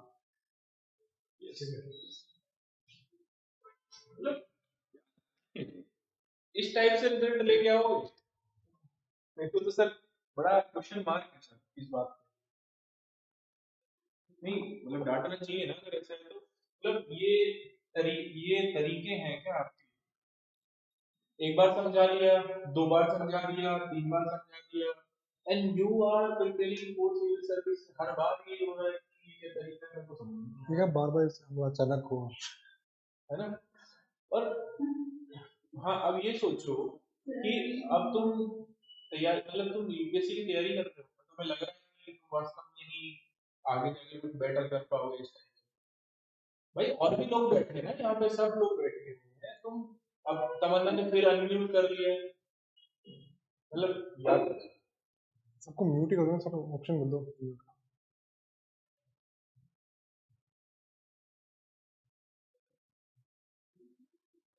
मीटिंग रूम में बिठा दो। हाँ, और कोई है भाई, मतलब सब लोग बैठे हुए हैं, सब लोग सुन रहे हैं, इसी दो की वजह से अगर और हमें लोग परेशान हो गए, आप समझ रहे हो कि आप कॉन्स्टिट्यूशन भी पढ़ रहे हो, सारी चीजें पढ़ रहे हो, थोड़ी थोड़ी तो चीजें रखो, थोड़ा बहुत तो ख्याल रखो। और कितने इंटरेस्टिंग तरीके से सर बताते हैं, तो बताता है इतना डीपली और ये सब चीजें से, ठीक है। ये पूजा, पूजा आप कहाँ पे हो? यस पूजा।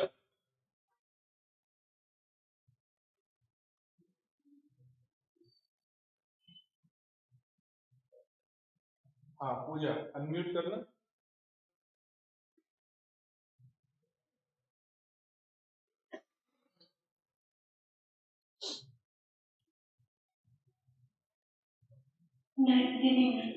अच्छा लाइब्रेरी, ओके एकदम ओके। बहुत क्लोज लाइब्रेरी लग रही है ना। चलो ठीक है, ओके सर स्टार्ट कीजिए, है ना। कोई भी आए जस्ट यहाँ से वेटिंग रूम में उसे पहुंचा देना, तो वो वेटिंग रूम में बैठे रहते, चिल मारे। चलिए ठीक है, ओके, कूल।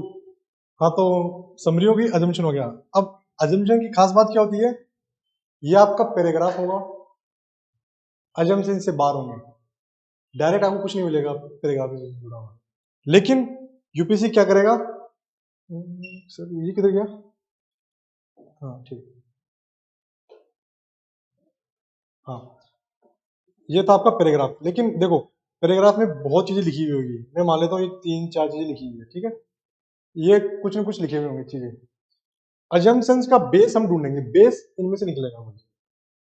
बेस मतलब अगर मैं ये चीज मान रहा हूं तो इसका कहीं ना कहीं अनुमान लगाने का बेस मुझे इन्हीं से मिल रहा होगा, तब वो अजम्पशन ठीक होगा। वापिस समझा देता हूँ एक और बार। ये पैराग्राफ है, इसके अंदर बहुत सारी चीजें लिखी हुई है, मैंने मान लिया कि ये इतनी चीज लिखी हुई है गोल गोल चक्कर में। अजम्पशंस आएंगे ऑप्शंस के अंदर बाहर, इससे कुछ नहीं मिलेगा वो डायरेक्ट।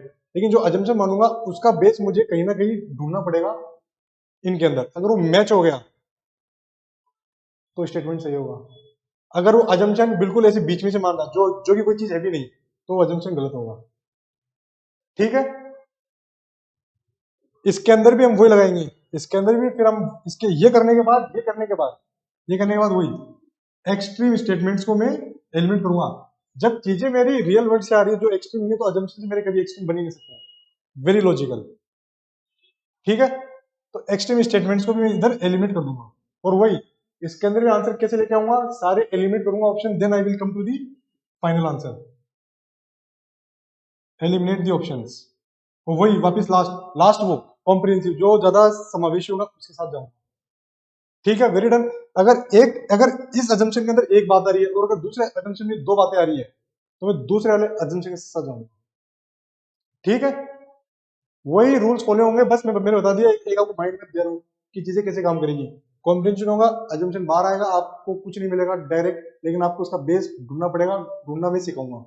उसके बाद हम एक्सट्रीम स्टेटमेंट को करेंगे एलिमिनेट, एलिमिनेशन करते रहेंगे स्टेटमेंट्स का, ऑप्शंस का, then we will come to the right, और लास्ट में जो ज्यादा कॉम्प्रिहेंसिव होगा उसके साथ करेंगे, डन। अब एप्लीकेशन करते हैं, वापस वही क्वेश्चन कर लेते हैं ताकि बार बार नई चीज नहीं करनी पड़ेगी।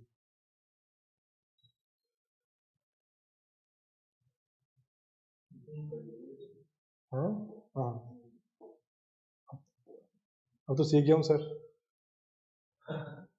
ठीक है। पहला हमारा क्या था, ये paragraph, economic growth versus economic environment conservation, right?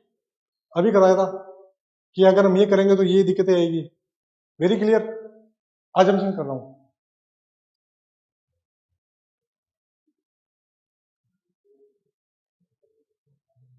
दिख रहा है सबको ये?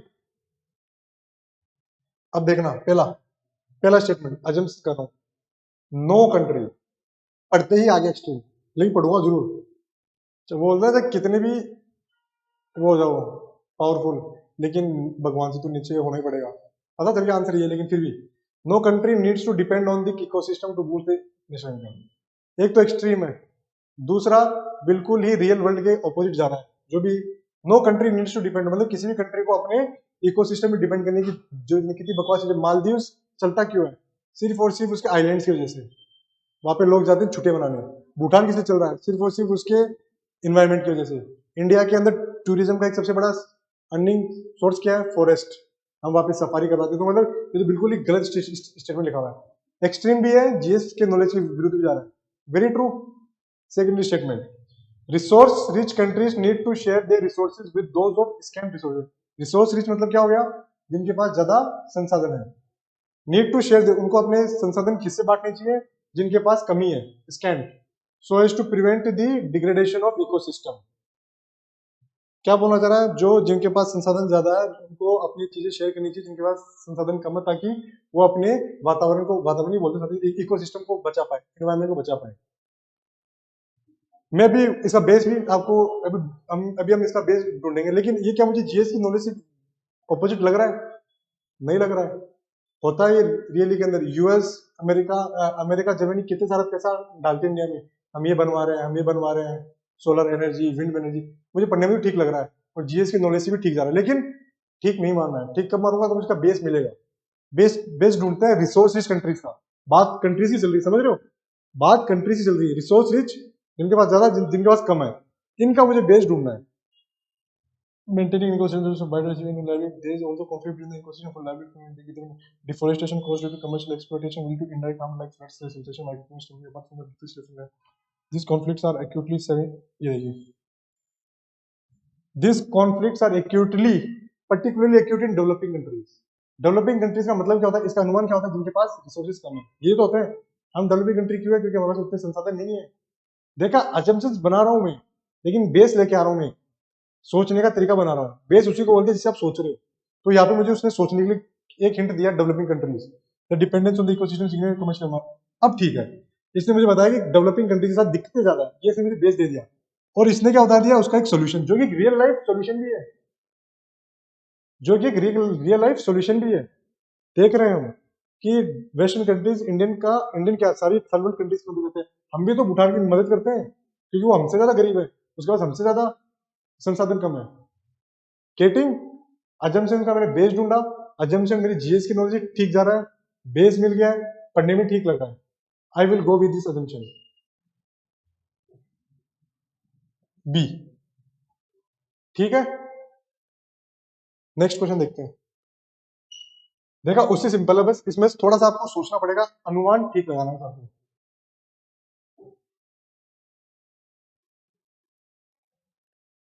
ओके, ये क्या था? हाँ, ये वो टाइमिंग की बात चल रही थी कि जो कंट्री जितना जल्दी अडॉप्ट करेगा चीजों को, उसको उतना ज्यादा फायदा होगा। रिन्यूएबल एनर्जी जितना जल्दी करेगा उतनी जल्दी इकोनॉमी स्केल आएगा, उतना उसका प्राइस घटेगा। जो जितना लेट करेगा उसका प्राइस भी ज्यादा होगा और उतनी दिक्कतें भी आएगी। सिंपल है। इसीलिए आप तुम देख रहे हो कि मैं थोड़ा सा एग्जांपल दे दूं आपको सेमीकंडक्टर का। ताइवान और चाइना बहुत आगे निकल चुके हैं सेमीकंडक्टर में। हमने वी आर लेट, हम एआई के डेवलपमेंट में भी लेट हो गए। अब है ना, इसकी कोर्स हम चुकाएंगे। अब हमें इनसे चीजें खरीदनी पड़ेगी, अभी महंगी पड़ेगी चीजें। मैं तो एग्जांपल दे रहा हूँ, दैट्स इट, वो उससे नहीं है जुड़ा हुआ, जस्ट वो जीएस का ज्ञान थोड़ा सा दिमाग में, तो वो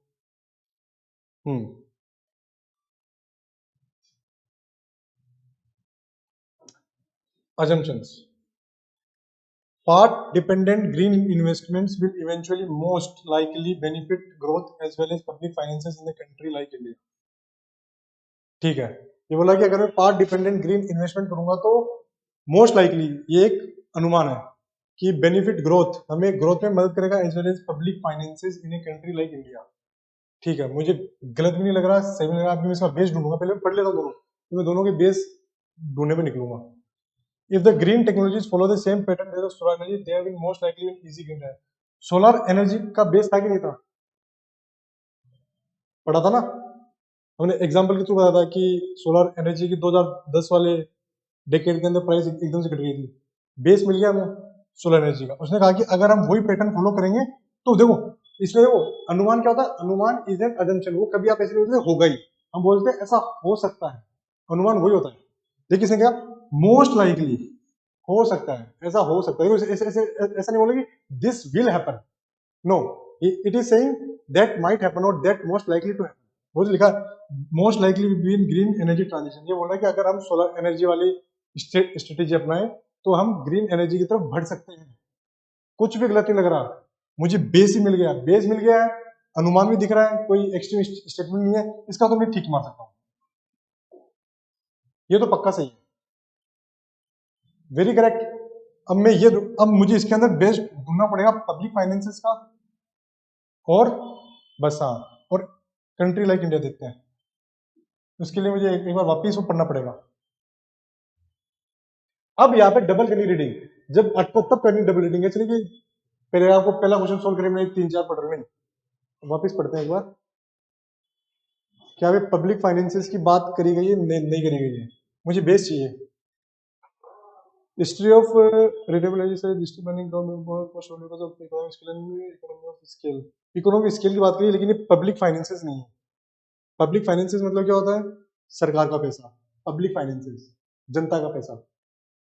the funds green dependent part dependent देखो सोलर एनर्जी बेस मिल गया मुझे, इसलिए मैंने ठीक किया। Moving that economy more time, economics की बात करी गई है, ठीक है, ये भी नहीं है। Allowing them to reap the benefits of part dependent without ठीक है। मुझे पब्लिक फाइनेंसेस का तो कहीं जिक्र नहीं मिला इसके अंदर, मुझे सिर्फ इकोनॉमिक स्केल अलग होता है, पब्लिक फाइनेंस अलग होता है। I hope you understand. Economic scale तो बताया कि हम कुछ ज्यादा चीज प्रोड्यूस कर देंगे, दैट इज इकोनॉमिक स्केल, लेकिन पब्लिक फाइनेंस क्या होता है? सरकार का पैसा जो कि जनता का होता है, पब्लिक फाइनेंसेस। मैं वापस जाता हूँ, एक बार वापस देखता हूँ। एक तो इसमें टाइम लग रहा है क्योंकि ऊपर नीचे लिखे हुए हैं, ठीक है। हाँ, part dependent green investment more likely benefit, देखो पार्ट डिपेंडेंट फायदा देगा, मोर benefit public finances in country, ये बात मुझे दिखी नहीं, अभी तो मुझे मिली ही नहीं है। और इंडिया की तो बात का मुझे कोई बेस ही नहीं मिला है, ना तो इसने कोई डेवलपिंग कंट्री लिखा, जैसे मैं ये अनुमान लगा लूं कि इंडिया हो सकता है, वो अनुमान लगा सकता था मैं, लेकिन ना तो इसने डेवलपिंग कंट्री लिखा, ना इसने ग्लोबल साउथ लिखा है, ग्लोबल साउथ में इंडिया आता है, किधर भी मुझे कोई बेस नहीं मिल रहा है तो इंडिया का, ये मुझे पब्लिक फाइनेंसेस का, तो मैं इसको गलत मानूंगा, चाहे पढ़ने में कितना भी सही लगे। I will go with option B. आ गया। और आप देखिए इसके अंदर एक दिक्कत और ढूंढता हूं, या भी ये अनुमान लगा, देखो अनुमान लगा रहा है, अगर या इसको और गलत स्टेटमेंट बनाया जा सकता था, अगर मैं ये नहीं लिखता मोस्ट लाइकली, फिर तो अनुमान नहीं, फिर तो आप प्रेडिक्शन कर रहे हो बिल्कुल सटीक, ठीक है। ये इस वजह से गलत है क्योंकि मुझे इंडिया का कोई बेस नहीं मिला, एक कोई पब्लिक फाइनेंस का बेस नहीं मिला, क्योंकि यही दो इसके मेन पॉइंट्स थे इस ऑप्शन के, ये गलत। I will go with option B, ठीक है। एक और कर लेते हैं।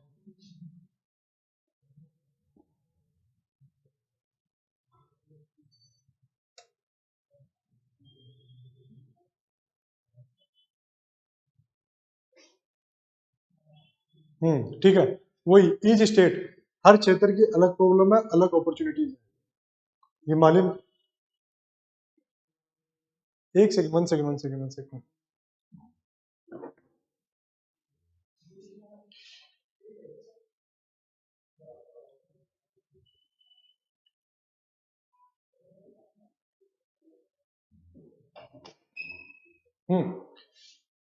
Okay fine.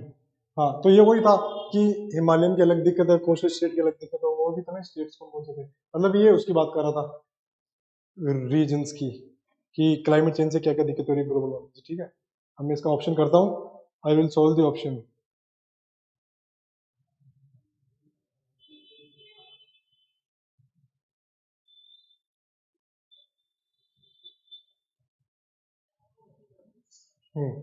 ठीक है, अजम्पशंस, वापिस अजम्पशंस में आ रहे हैं, मुझे बेस ढूंढना पड़ेगा जो भी पढ़ूंगा, ठीक है। ग्रीन एनर्जी प्रोडक्शन कैन, ठीक है, can can be link to degrade the climate change mitigation, green energy production. क्या ये चीज लिखी हुई थी ग्रीन एनर्जी प्रोडक्शन? मुझे ये ढूंढना पड़ेगा, इसका बेस ढूंढना पड़ेगा, क्योंकि ये इसके अंदर मेन पॉइंट है। ये तो लिखे हुए हैं mitigation and adaptation strategies, right? मुझे ढूंढना पड़ेगा ग्रीन एनर्जी से कोई चीज जुड़ी हुई कि नहीं जुड़ी हुई। ये पहला बेस होगा मेरा, इसको ढूंढना पड़ेगा। होल्ड पे डाल रहा हूँ इसको, होल्ड पे डाल रहा हूँ, होल्ड पे। Effects of climate change are much more severe in coastal. ये क्या बोल रहा है? क्लाइमेट चेंज का जो नेगेटिव इम्पैक्ट है वो ज्यादा कोस्टल कम्युनिटी में है एंड माउंटेनियस में। ये कहीं भी हमने पढ़ा है? हमने किधर पढ़ी ये चीज? किधर नहीं पढ़ी। हमें आता है कि सबकी अलग अलग दिक्कतें, हमने कंपैरिजन तो किया ही नहीं है। I hope I am very clear to you. हमने कंपैरिजन तो किया ही नहीं है। हमने यार इधर दिक्कत हो सकती है, इधर दिक्कत हो, और यहाँ पे कंपेयर करना है, ये तो स्ट्रेट अवे गलत है। आ रहा है समझ में? यहाँ पे इसने कंपेयर कर दिया है, उसमें उसने कंपेरिजन निकाला, उसने कहा था कि सबकी दिक्कतें अलग अलग हैं। हमने ये थोड़ी बोला था कि हिमालय की ज्यादा दिक्कत है कोस्टल से, अभी कोस्टल की ज्यादा दिक्कत है इससे। ये तो स्ट्रेट अवे काट दूंगा मैं, क्योंकि ये तो लॉजिकली कंक्लूजन है। अब बस मुझे ये ढूंढना है ग्रीन एनर्जी का बेस। वापस आता हूँ, ग्रीन एनर्जी प्रोडक्शन ढूंढना है मुझे। किधर गया, किधर गया, किधर गया? ठीक है, आ गया वापस। मैं आ गया हूँ पैराग्राफ पे, ठीक है। I am again on the paragraph. Each state, मुझे ढूंढना है ग्रीन एनर्जी प्रोडक्शन से जुड़ी हुई बेस, ठीक है। Each state in for example, coastal need to take action to protect the shores from sea level rise and tide. Himalayan regions have own unique challenge. Selected parts of peninsula Indian offshore areas offers great opportunity for harnessing the wind power. Okay, wind power. Wind power green energy है कि नहीं है? Assumptions लगा रहा हूँ, base मिल गया मुझे, पहला मिल गया। दूसरा बोल रहा हूँ, this group various aspects need to develop, देखो, clear and sustainable goals for the future. Clear and sustainable goals for the future हमें क्या बता रहे हैं? रिन्यूएबल एनर्जी, ग्रीन एनर्जी, पूरी दुनिया इसी के पीछे लगी हुई है। दिस इज सस्टेनेबल थिंग, हजार बार पढ़ चुके हैं। अगर इससे नहीं पता चल रहा है तो इससे तो पक्का ही पता चल जाना चाहिए। विंड पावर की बात हो रही है, wind power is a green energy. Base मिला, बेस से मैंने अजम्पशन को जोड़ दिया, ठीक है। I hope very very clear to you, ठीक है। विंड पावर मिला था मुझे, इसलिए मैं ग्रीन एनर्जी का अजम्पशन मान रहा हूं, क्योंकि दोनों जुड़े हुए हैं।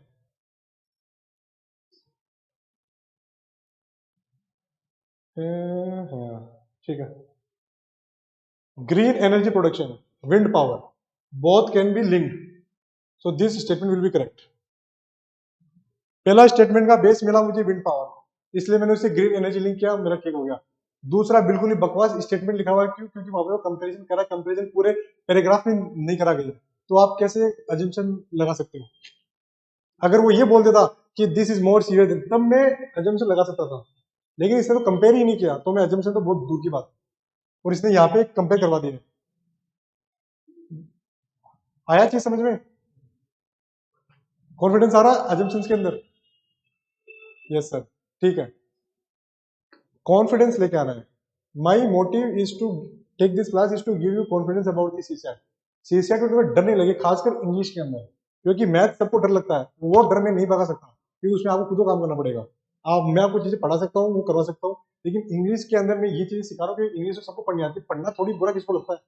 इसमें कोई मैं वो कोई फॉर्मूले थोड़ी लगा रहा हूँ, कोई साइंस थोड़ी लगा रहा हूँ, सिर्फ चीजें पढ़ रहा हूँ बस। आगे बढ़ते हैं, इसका आंसर आ गया? ठीक है। हाँ, एक हमने ये किया था कि पॉवर्टी दिक्कत है, लेकिन उससे बड़ी दिक्कत क्या है? इनसिक्योरिटी। हेल्थ वेल्थ वाला याद आ गया सबको? Very clear. उसे जुड़ा हुआ अजम्पशन करते हैं। This is the assumption of this question. People about the poverty line also are prone to suffer from the anxiety about economic security. ये बोल रहा है कि जो लोग गरीबी रेखा से ऊपर है, वो भी सफर करते हैं एंजाइटी से। कौन सी एंजाइटी होती है? Economic security. यही तो एसेंस था, यही तो मोटी मोटी चीज लिखी थी उसने, वो चिल्ला चिल्ला के बोल रहा था वो पैराग्राफ। तो ये स्टेटमेंट तो मैं बिना देखे, इसमें तो बेस ढूंढने की जरूरत नहीं है, क्योंकि ये तो समरी जैसा लग रहा है, बैग उठा के पटक दिया। ठीक है। दूसरा statement, eradication of the poverty can result in peace and social equality in the country. पढ़ना, ढंग से पढ़ना। Eradication of the poverty, poverty का नामो निशान मिटाना, इरेडिकेशन, ये कभी नहीं हो सकता है। Even the Western countries are not 100% attend the status of the eradication of poverty. वहां पे भी आपको रोडों पे लोग दिख जाएंगे सोसाइटी, वहां पे आपको होमलेस लोग दिख जाएंगे। पहला तो मुझे ये एक्सट्रीम लग गया। दूसरा देखिए, कैन रिजल्ट, अगर मैंने पॉवर्टी हटा दी है, इससे क्या होगा, इसने बताया कि पीस आ जाएगी एंड सोशल इक्वालिटी आ जाएगी। सोशल इक्वालिटी मतलब समानता, सामाजिक समानता, ये कैसे आ जाएगी? अगर आप ये देखिए ना, अगर हम रियल लाइफ में भी देखें, अगर दो परिवार समृद्ध परिवार है, ऐसे थोड़ी कि वो दोनों दोस्त बन जाएंगे, उनमें ये भी होती है जलन, ये मेरे से आगे कैसे थोड़ा सा भी। तो पीस तो बहुत ही बड़ी स्टेटमेंट है, बहुत ही एब्सर्ड स्टेटमेंट लिखा होगा कि पीस और ये क्या अजम्पशन लगा रहा है, ये क्या अनुमान लगा रहा है, अगर हम समृद्ध हो जाएंगे तो हमारे अंदर इक्वलिटी जाएगी। कोई बड़ी बात नहीं, ये कोई आवश्यकता नहीं कि हमारे बीच इक्वलिटी जाएगी। हमारा देश धर्म पे बटा हुआ है, जाति में बटा हुआ है, भाषाओं में बटा हुआ है। चाहे अगर सब के पास पैसा रह जाएगा तो ये थोड़ी कि वो लड़ना बंद कर देंगे। देखिए कैसे मारते हैं महाराष्ट्र के अंदर, कर्नाटक के अंदर लोगों को, एक कैसे मारते हैं अमीर। तो ये बहुत ही बकवास चीज लिखी है। अगर आप मेरी भाषा नहीं बोलोगे तो मैं आपको मारूंगा। पीस की कोई गारंटी नहीं होती है। अगर पीस की गारंटी थी तो कल हम पुलिस हटवा लेते, आर्मी हटवा लेते। चाहे आप कितने भी गरीब हो चाहे गरीब नहीं हो, पीस की कोई गारंटी नहीं है। पहला तो ये बकवास स्टेटमेंट लिखा हुआ है। सोशल इक्वालिटी की बात उसने करी नहीं खाते, उसने बात किसी करी थी, इन इक्वालिटी की। दूसरा तीसरा ये हो गया। सोशल इक्वालिटी बहुत बड़ी बात होती है। सोशल इक्वालिटी का मतलब ये नहीं होता कि आपके पास पैसा कि पैसे में इक्वल हो गए, नहीं, आपका स्टेटस में इक्वल होना होता है। ये बहुत बड़ी बात है। कोई अगर ये हो जाएगा तो सोशल इक्वालिटी आ जाएगी, तो काइंड ऑफ कम्युनिज्म हो जाएगा, जहाँ पे सब समान है, कोई भी बंटवारा नहीं है, चाहे वो आर्थिक आधार पे हो, चाहे वो क्षेत्रीय आधार पे, चाहे भाषा के आधार पे, चाहे जाति आधार पे। दिस इज वेरी, मतलब ये एक्स्ट्रा ज्ञान दे रहा हूँ, इतना काम करके बस आपको इतना इस चीज से आपको पता चल जाना चाहिए कि पीस की कोई गारंटी नहीं होती है। ये कभी एजम्पशन हम लगा ही नहीं सकते। अगर पीस की मानेंगे तो सोशल इक्वालिटी तो बिल्कुल भी नहीं होगा।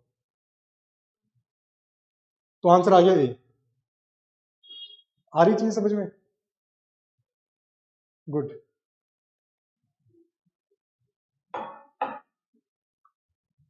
एक और कर लेते हैं।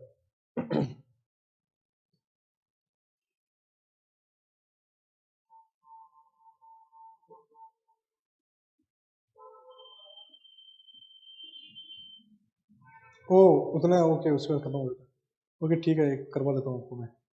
ठीक है, एक नया पैराग्राफ पढ़ेंगे हम, एक नया पैराग्राफ पढ़ेंगे, दोनों लगाएंगे, समरी भी करेंगे, एजम्पशन भी करेंगे।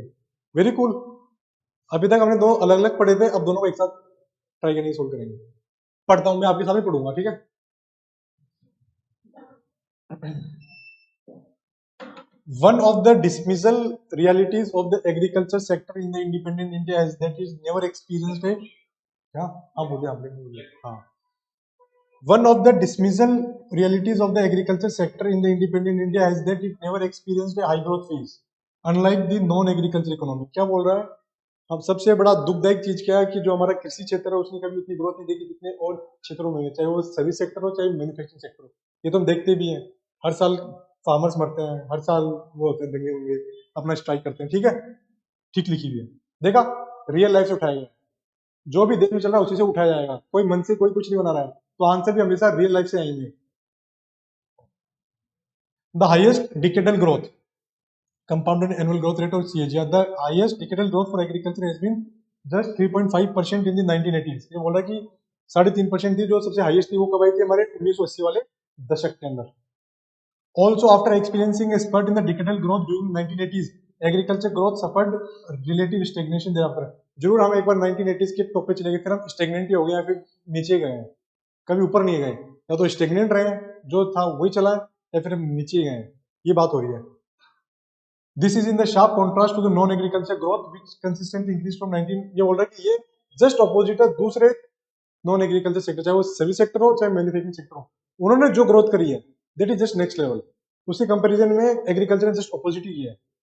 ये रियल लाइफ में भी है। आज हमारे जीडीपी का 55 से 60% कहां से आ रहा है? सर्विस सेक्टर से आ रहा है, जिसके अंदर सबसे कम लोग एम्प्लॉयड है। एग्रीकल्चर सेक्टर के अंदर अराउंड 45 से 50% वर्कफोर्स डायरेक्टली इनडायरेक्टली इन्वॉल्व है, लेकिन उसका जीडीपी में कंट्रीब्यूशन केवल 16 से 17% है, हार्डली। ये हमारा रियल लाइफ से भी दिख रहा है, वहां से उठाया गया है। बस मैंने आपको वो फैक्ट से थोड़ा और समझा दिया।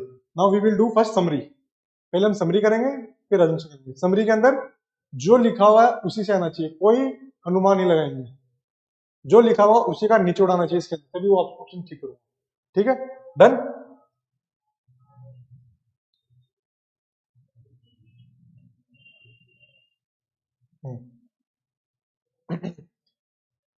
चाहे कुछ भी लिखा हुआ जाए, हमें तो समरी है मीनिंग। जब तक अजम्पशन नहीं लिखा हुआ सब कुछ समरी है, इनसे डरना नहीं है। कोरोलरी आ गया, लॉजिकल कंक्लूजन आ गया, वो आ गया, फलाना ढिकना आ गया, हमारे लिए समरी है। The benefit of the economic reforms percolates down more slowly to the agriculture sector than in other sectors of economy. ये बोल रहा है जो इकोनॉमिक रिफॉर्म्स हुए थे उसका एग्रीकल्चर सेक्टर को इतना फायदा नहीं हुआ जितना दूसरे को हुआ है। ये लिखा हुआ है परकोलेट्स डाउन मतलब नीचे तक आना, मतलब जो हमने इकोनॉमिक रिफॉर्म्स किए थे हमने, उसका फायदा उतना एग्रीकल्चर सेक्टर को नहीं मिला जितना अदर सेक्टर को मिला हुआ है। ये बात करी गई थी नहीं करी गई थी मुझे पता नहीं, लेकिन मुझे पढ़ने में ठीक लग रहा है। बात भी कुछ ऐसी हुई थी कि एग्रीकल्चर सेक्टर को कम मिला, सब आगे निकल गया, लेकिन इकोनॉमिक रिफॉर्म के कारण मिला नहीं मिला मुझे नहीं पता। मैं इसको होल्ड पे डालूंगा, होल्ड पे, अगर मैं थोड़ा सा भी अनश्योर हूँ। अरे हाँ हाँ करते रहते हो भाई, कम से कम सबको ये तो लग रहा है कि बात पहुंच रही है वहां तक, गलत तो याद ही रहा। यस यस हाँ ठीक है।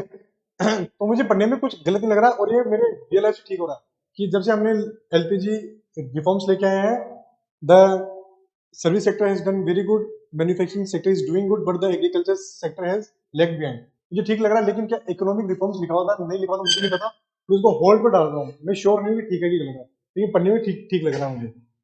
होल्ड, डॉट में डॉट लगा दो होल्ड पे, ये मेरी आदत है ना। Second statement, for India the green revolution was not useful as it was. क्या बकवास चीज लिखी हुई है? क्या हरी क्रांति हमारे लिए लाभदायक थी कि नहीं थी? अगर लाभदायक नहीं थी तो हम आज इतना ज्यादा पढ़ते क्यों है? बिल्कुल ही जीएस की नॉलेज से बकवास स्टेटमेंट लिखा हुआ है, जस्ट ऑपोजिट स्टेटमेंट लिखा हुआ है। I will cut this statement straight away. देखा, काट काट के मैं आंसर के पास आऊंगा, जिसमें भी डाउट होगा उसको होल्ड पे डालूंगा। तीसरा पढ़ता हूँ, India lagged behind the other countries. दूसरे कंट्रीज से हमने कंपेरिजन करा ही था, हमने तो खुद का ही कंपेरिजन किया एग्रीकल्चर का दूसरे नॉन एग्रीकल्चर के साथ, कंट्रीज के साथ तो हमने किया ही नहीं है। Very upset statement. क्या कहा था? जो लिखा होगा उसी से मैं निकालूंगा। कंट्रीज को लिखी भी नहीं थी, सिर्फ इंडिया था पूरे पैराग्राफ के अंदर। स्टेट अभी काट दूंगा, आगे का पढ़ूंगा भी नहीं। तीसरा जो last, rural to urban migration, क्या ये लिखा हुआ था क्या ग्रामीण क्षेत्र से शहरी क्षेत्र में माइग्रेशन हो रहा है? कहीं भी लिखा हुआ था, कहीं भी। हमने सिर्फ एग्रीकल्चर और नॉन एग्रीकल्चर को कंपेयर किया, हमने शहरी की तो काम ही नहीं किया। ये बकवास स्टेटमेंट, काट दो। ये लो, मैं वापिस अब चेक भी नहीं करूंगा, ये ठीक लग रहा था पढ़ने में, मैंने होल्ड पे डाला। Answer is a. अगर इससे भी बढ़िया मुझे कुछ डी ऑप्शन मिलता तो मैं डी के साथ जाता, अगर वो ज्यादा कॉम्प्रिहेंसिव होता। ज्यादा कॉम्प्रिहेंसिव होता आई will go with option D, लेकिन ऑप्शन डी इतना बेकार उन्होंने सेट किया है कि मुझे वापस पढ़ने की भी जरूरत नहीं है। Passage very clear. ठीक है, अब अजम्पशन करते हैं।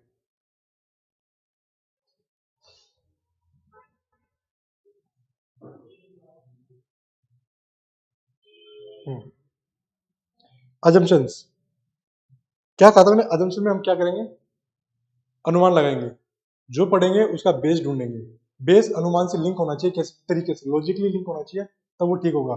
एक्सट्रीम स्टेटमेंट्स को हम हटा देंगे, पूरे ऑप्शंस एलिमिनेट करेंगे, तब आंसर पे आएंगे। और चौथा, जो कॉम्प्रिहेंसिव होगा उसके साथ हम जाएंगे। Very true. मैं अब ये चीज आपके सामने लगाऊंगा, ठीक है? पढ़ते हैं। assumptions,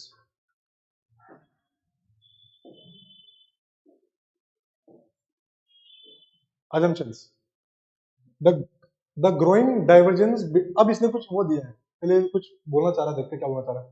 The growing divergence between the fortunes of the agriculture and the non-agriculture economy in India could have been reduced or contained। ये बोल रहा है कि जो ये अलग अलग हो रहे थे, एग्रीकल्चर सेक्टर इस तरफ जा रहा है और दूसरी सेक्टर इस तरफ जा रहा है, इनको हम जो ये बिछड़ रहे हैं इनको हम नेरो, इनका हम क्या नाम है, गैप कम कर सकते हैं। कैसे? ये पूछा कैसे। कुड हैव बीन रिड्यूस्ड, जो गैप है आज जो इनके बीच में खाई पैदा होगी, इनको हम कम कैसे कर सकते हैं, ये पूछ रहा है। इसमें यह चाहता है कि इसमें आप अनुमान लगाइए। समझ में आ रहा है क्या क्वेश्चन बोल रहा है? जो ये क्षेत्र अलग हो रहे थे, एग्रीकल्चर नॉन एग्रीकल्चर, इनके बीच में जो खाई पड़ गई है, इसको हम कम कैसे कर सकते हैं, ये पूछ रहा है। ये मैं पढ़ूंगा। Adopting large scale cultivation of commercial crops and viable corporate farming, ये बोल रहा है कि हमें लार्ज स्केल पे कमर्शियल क्रॉप्स की फार्मिंग करनी चाहिए और कॉर्पोरेट फार्मिंग को हमें करना चाहिए। ये दो चीजें लिखी हुई है। पढ़ने में मुझे कुछ गलत नहीं लग रहा है। कॉर्पोरेट फार्मिंग करेंगे अगर हम प्राइवेट सेक्टर को लेके आएंगे तो पैसा बढ़ेगा ही। जीएस की नॉलेज से मुझे ठीक लग रहा है, लेकिन इसका बेस ढूंढना पड़ेगा। कहा था जीएस की नॉलेज बात सेकेंडरी है, फर्स्ट बेस है। ठीक लग रहा पढ़ने में, मैं बेस पीछे जाकर ढूंढूंगा, उसको मैं होल्ड पर डाल रहा हूँ। ठीक है, होल्ड पर डाल दिया मैंने। Second statement, providing free insurance for all crops, free insurance, heavily subsidizing seeds, fertilizer, electricity, farm at par with the developed countries. पूरे मैंने, अब देखो ये इन्होंने वापस कर दिया बकवास, इसमें इन्होंने कितनी मिस्टेक्स करी है, डेवलप्ड कंट्रीज के साथ कंपेयर किया है। पूरे स्टेटमेंट में कई कंट्रीज का नाम नहीं लिखा होगा, इंडिया की बात चल रही थी। एक तो मैं ऐसे इसको गलत कर सकता हूँ, दूसरा गलत करने का क्या बोल रहा है, सबको फ्री इंश्योरेंस दो, एक्सट्रीम स्टेटमेंट्स। सरकार तो अब सब्सिडी कम कर रही है धीरे धीरे। अब देखिए हर चीज में सरकार धीरे धीरे सब्सिडी कम कर रही है। क्यों कर रही है? क्योंकि एक तो पैसा बचता, दूसरा डब्ल्यूटीओ की नॉर्म्स भी है। डब्ल्यूटीओ के अंदर एक एम्बर बॉक्स होता है, अगर आपने पढ़ा होगा जीएस3 के अंदर, डब्ल्यूटीओ के अंदर एक एम्बर बॉक्स होता है, उसके अंदर हमारी फाइट क्या चल रही है, डेवलप्ड कंट्री साथ। डेवलप्ड कंट्रीज बोल रही है कि इंडिया बहुत ज्यादा सब्सिडी दे रहा है, इसको कम करो, और यहाँ पे जस्ट उल्टा लिखा हुआ है कि बढ़ाओ। एक तो इसलिए गलत है, एक दूसरा कंपैरिजन कर रहा है, this is straight away wrong. अब बस मुझे ये ढूंढना है कि कमर्शियल क्रॉप्स और कॉर्पोरेट फार्मिंग का कोई जिक्र है कि नहीं है पूरे पैसेज के अंदर। इसका बेसमेंट ढूंढ के निकालूंगा, मिलता तो ठीक है, वरना ठीक है।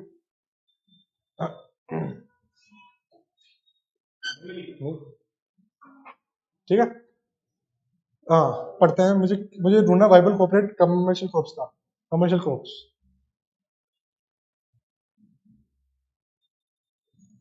किधर भी मुझे क्रॉप तो दिख ही नहीं रहा लिखा हुआ, किधर भी क्रॉप मुझे दिख नहीं रहा है कि जिसे मैं कुछ सोच भी लूं। क्रॉप पूरे पैसेज में कहीं नहीं लिखा हुआ, ना कॉर्पोरेट कहाँ पे लिखा हुआ है कि हम प्राइवेट सेक्टर को लिखा था।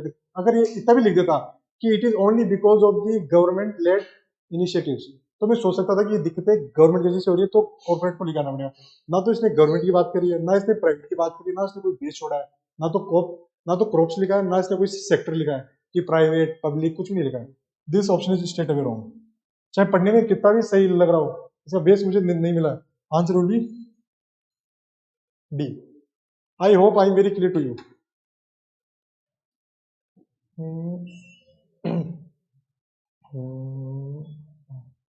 ठीक है, I hope I am very clear to you. मैं जो चीजें बताई इसमें ध्यान रखना। एक बार मैं वापिस समराइज कर देता हूँ कोई चीजें, so that you have the enough confidence. Comprehension आएंगे, आरसी बोलते हैं उनको, 26 से 28 के बीच में आएंगे, सारे के सारे अटेम्प्ट करने हैं अनटिल और अनलेस आपको कोई बहुत ही टफ लग रहा हो, जो पढ़ने में ही नहीं आ रहा समझ, उसी को छोड़ना है, वरना सारे अटेम्प्ट करने हैं। ये हो जाएंगे आपके मैक्सिमम से मैक्सिमम 50 मिनट के अंदर, 50 मिनट्स। ठीक है, इसके अंदर दो प्रकार के आते हैं क्वेश्चंस, एक तो आते हैं बिल्कुल समरी, एक आता है आपका अजम्पशन। समरी के अंदर मैं क्या सर्च करूंगा, समरी के अंदर मैं सर्च करूंगा कि जो मैंने पढ़ा है पैराग्राफ उसी से डायरेक्ट लिंक होना चाहिए, कोई भी बकवास चीज नहीं, कोई भी मैं खुद का दिमाग जीरो यूज करूंगा, जो लिखा हुआ उसी में से निकलना चाहिए, निचोड़ जो मैंने पढ़ा है उसी पैराग्राफ का आना चाहिए। अजम्पशन के अंदर अगर मैं कुछ अजम्पशंस ले रहा हूँ, उसका मुझे बेस मिलना चाहिए। बेस मुझे कहाँ से मिलेगा, पैराग्राफ में से, और बेस को अजम्पशन से लिंक करना है लॉजिकली लिंक देना। फॉर एग्जांपल उसने कहा था ग्रीन एनर्जी, और बेस और उसने कहा था अजम्पशन के अंदर ग्रीन एनर्जी, और बेस उसने छोड़ा था विंड पावर। लिंक हो रहे दोनों, लॉजिकली लिंक हो रहे हैं, because wind power is ultimately green energy. Getting this? तो ऐसे लॉजिकली लिंक होगी तभी ठीक होगा। अगर लिंक नहीं बैठ रहा, कोई बेस नहीं मिल रहा, तो वो ऑप्शन भी गलत हो जाएंगे। अब मैंने एक बताई थी आपको हायरार्की, हायरार्की कैसे ठीक करने क्वेश्चंस को।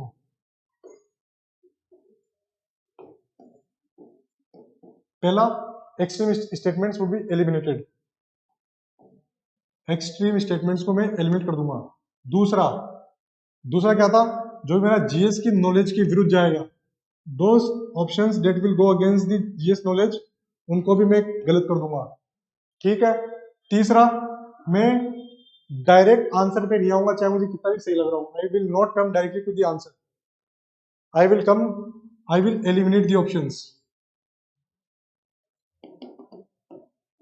और लास्ट, अगर दो ऑप्शन से मुझे डाउट हो रहा है, जिसको मैंने होल्ड पे डाल रखा, उनमें जो ज्यादा कॉम्प्रिहेंसिव होगा, that is more inclusive, I will go with that option जो कॉम्प्रिहेंसिव होगा। देखो ये स्टडीज आपको कहीं नहीं मिलेगी, ये मेरी खुद की बनाई हुई है, ये मेरा दिमाग लगाया हुआ है। तो आई होप कि इससे आपके आंसर सोल्व हो जाने चाहिए। मेरे सोल्व हो रहे हैं, मेरे 3 साल से आराम से सीसेट विदाउट एनी डाउट निकल रहा है, तो ये आपका भी निकल जाएगा। Have faith.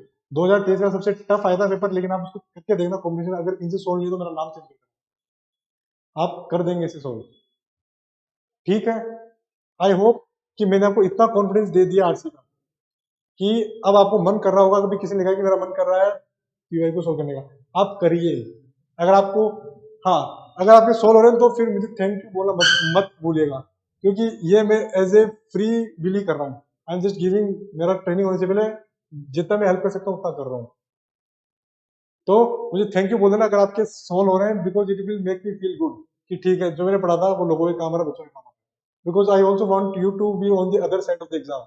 अभी आप प्रिपरेशन स्टेज पे हो, मे बी 7-8 महीने उसी तरफ था, अब मैं इस तरफ आ गया हूँ, तो मैं चाहता हूँ कि आप भी एग्जाम की तरफ आ जाए, निकाल लीजिए एग्जाम। ये था आरसी। ऐसे दो होते हैं, एक second.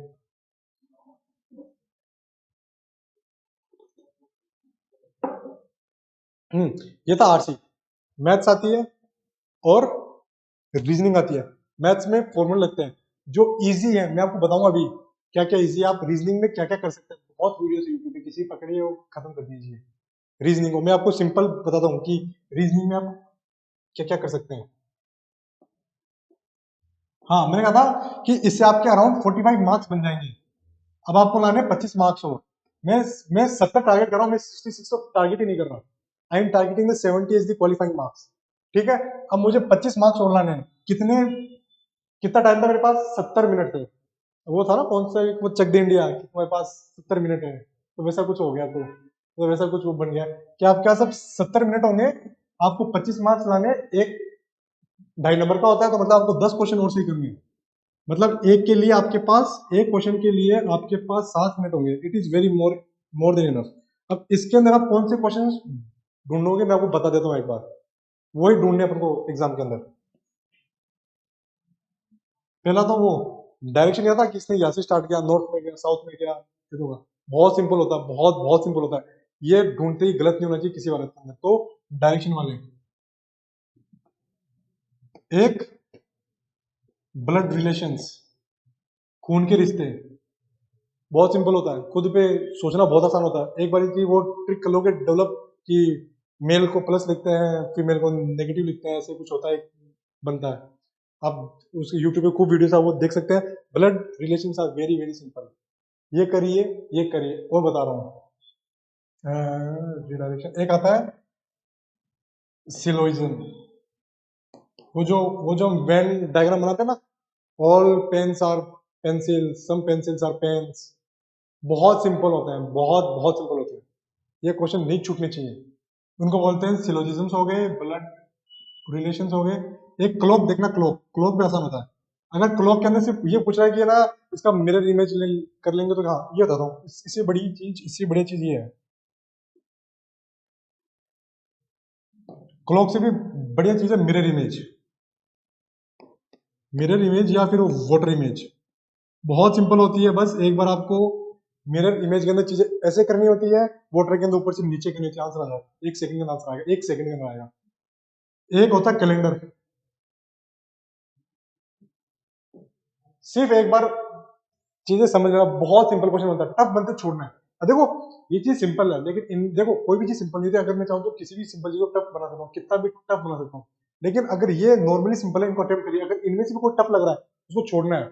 I told you in the instance, first instance, CSAT is all about attempting the easy questions, not picking the tough questions. ये भी एक आर्ट है। लोग अपनी ईगो पे लेते हैं।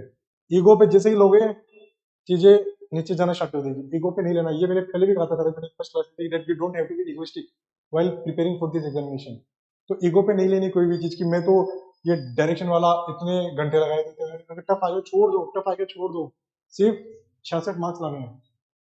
Very clear. ये हो सकता है, ये हो सकता है, सिलोजिज्म हो सकता है, मिरर इमेज हो सकता है, कैलेंडर हो सकता है। और क्या क्या सिंपल होता था भूल गया मैं, 1 सेकेंड। अब मैं थोड़ी बहुत मैथ्स की बात कर लेता हूँ। मैथ्स की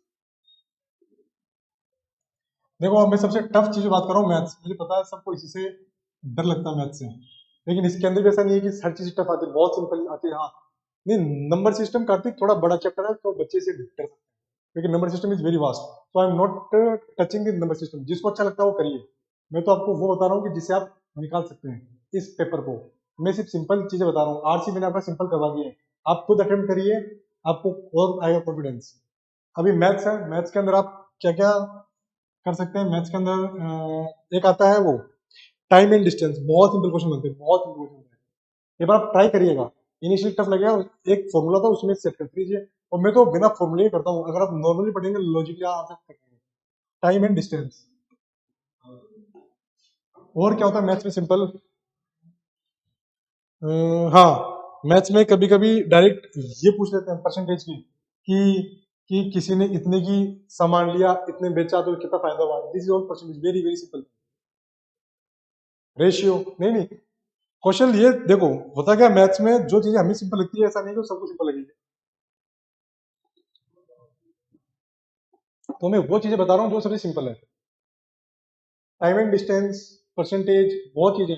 पीएनसी, परम्यूटेशन कॉम्बिनेशन, अगर आपको लगता है तब करिएगा, वरना बहुत सिंपल। मुझे ठीक लग रहा है, आई डोंट से कि सिंपल है, लेकिन ठीक लगता है वो। अगर आपको टफ लग रहा है आप छोड़ सकते हैं। मतलब अब आप देखिए, इसमें से क्या आपको 10 क्वेश्चंस मिलेंगे कि नहीं मिलेंगे? मैथ्स और रीजनिंग मिला के आपको 10 क्वेश्चन मिल सकते हैं कि नहीं मिल सकते? आई कैन गारंटी 10 के आपको ऐसे 15 क्वेश्चन, 20 क्वेश्चन मिलेंगे, और सिंपल, सिंपल से सिंपल मिलेंगे। ये 10 क्वेश्चन सही कर दीजिए, 2.5 नंबर लेकर आइए। क्वेश्चन नंबर 25 नंबर हो गए, 45 प्लस 25 70 नंबर होते हैं। 4 mark extra from the cut off. ये तो वो बता रहा हूँ, तब कुछ भी नहीं आता नहीं, सिर्फ कॉम्प्रिहेंशन आता है। सिर्फ कॉम्प्रिहेंशन आता है, उसके बेसिस पे हमारे आ जाएंगे 70 नंबर। थोड़ी बहुत हाथ लगाइए। अगर थोड़ा सा आप एफर्ट्स मान लोगे रीजनिंग के अंदर, और उससे भी थोड़ा आगे बढ़ गए एफर्ट्स मान लोगे मैथ्स के अंदर, आराम से 80 नंबर होंगे टच मार्क्स, आराम से। और 80 नंबर हो रहे हैं टच, तो मतलब अब फिर हमें बार बार वो नहीं कि सी सेट के आंसर की चेक कर रहे हैं। तो बस मैं ये तो बस लास्ट का मैं आपको वो समरी दे देता हूँ।